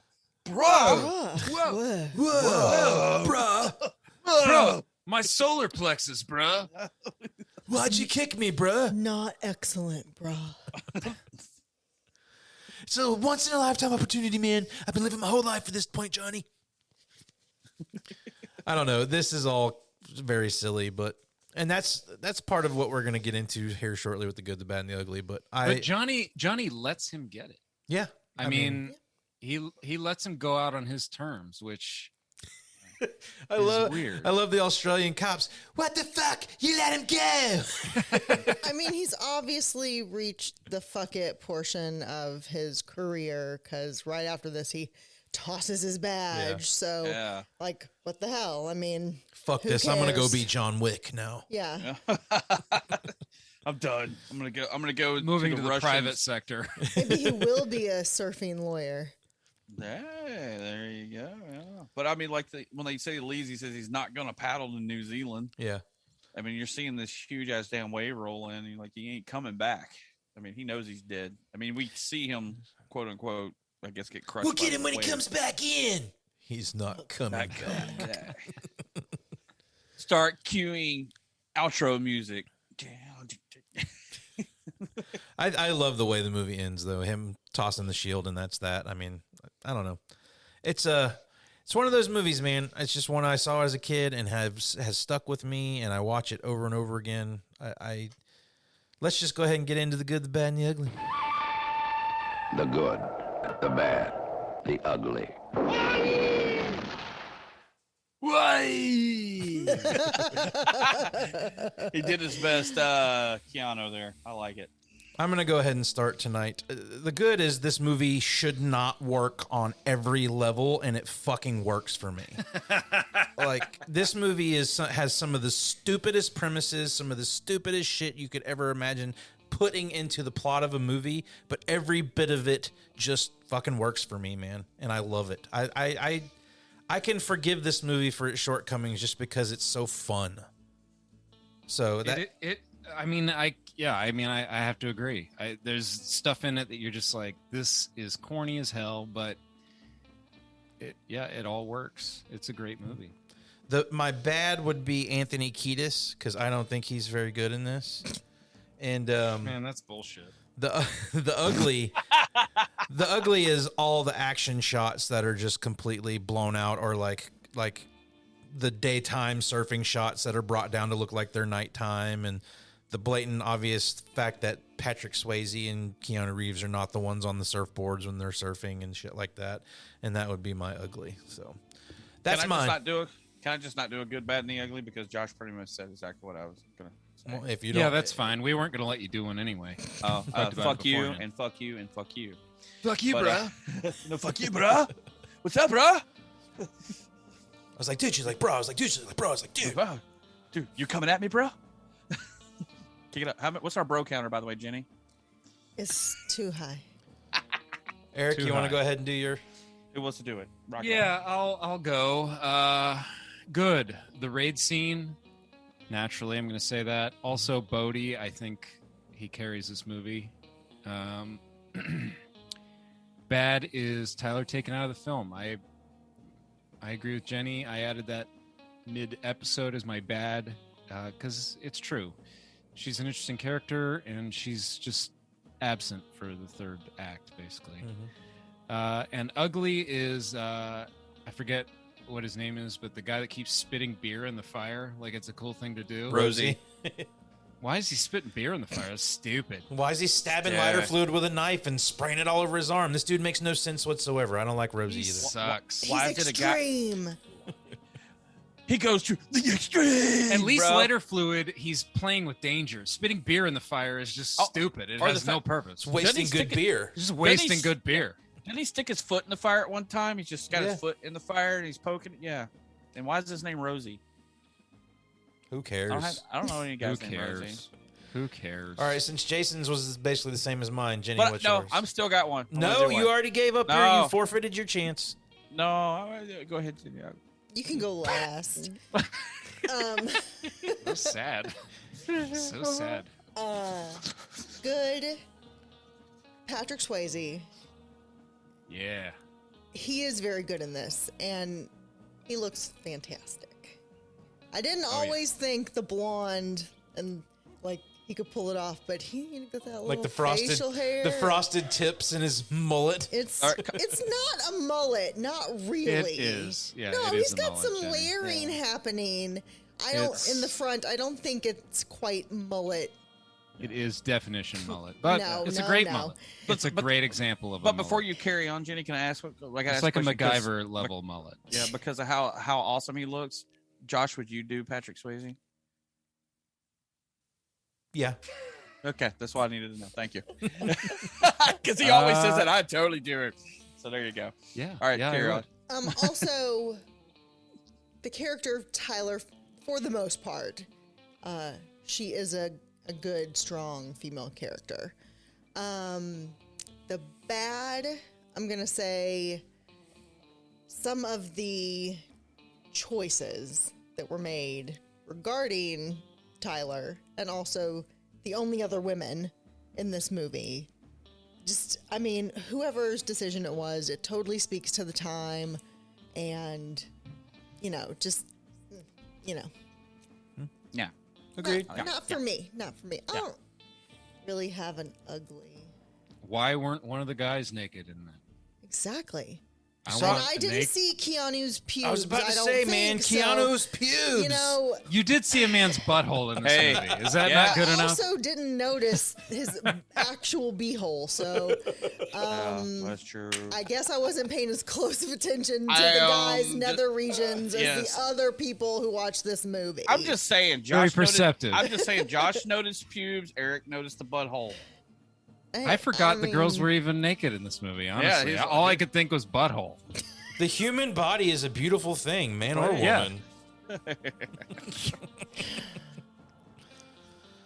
All right, Jason, finish it up.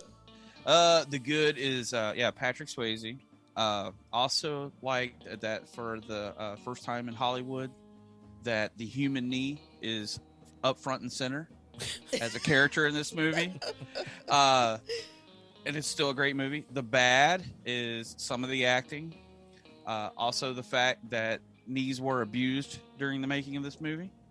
And the ugly being the superimposed faces on there. And the fact that it took this long for the human knee to be a main character in a movie. Wow, very knee-centric. But there we go. Oh, I got an ugly. Okay. Don't kick a dog. Yeah. Yeah. Don't throw a dog either. Don't throw a dog. Don't kick a dog. Yeah. Leave the Don't dogs use alone. dogs. Dogs are cool. We love dogs. Love VHS dogs. Files. Leave them alone. All right. We love dogs, and that is the end of our discussion on Point Break. That was fun. It was fun. Fun movie. If you haven't seen it, get out from under that fucking rock you're living under and go watch this damn movie. Yeah, go watch the remake because they totally did it justice. Oh, totally. Just kidding. Shouldn't even joke about that. I watched blasphemy. I watched like the first 5 minutes of it on HBO, and like the guy who plays Johnny Utah in it is. You think Keanu Reeves has some bad acting in this movie? That guy in that remake is god awful. But anyway, it is summertime. Unfortunately, our 90s in June got cut a little short due to some technical difficulties and all of that jazz. So we're moving into our summer movies now, and we're coming back next week with One Crazy Summer. I like it. Never heard of it. Never heard of it? Never done it? Never. I like it. Have you really never heard of it? No, I haven't. Okay. I've never seen it, though. I'm about to say, I'm Never kind of. seen I don't it. No. All right. Right. So we're going to have another first-time watch on Eric. This ought to be fun. This is going to be a good one. I honestly haven't seen One Crazy Summer a whole bunch of times. I'm not super familiar with it, so this will be fun to go back and watch this one and talk about it a little bit. So we will be back next week with One Crazy Summer, and until then, be kind. Rewind! Get the fuck out. It's over.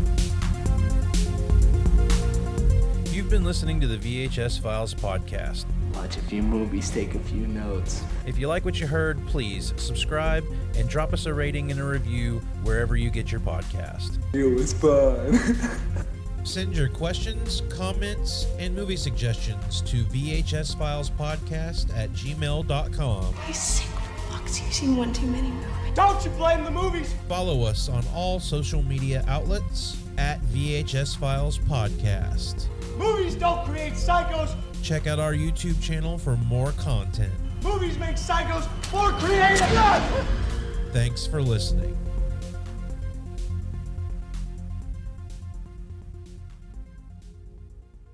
Jump on it.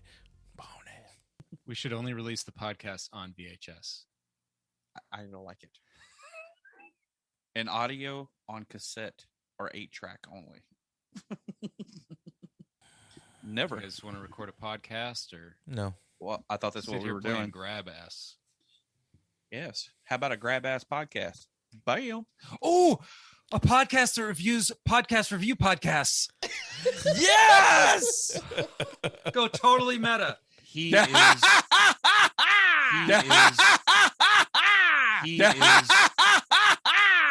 Yeah. Far-reaching exam. Do you have a specific example? I would if I had watched this more recently.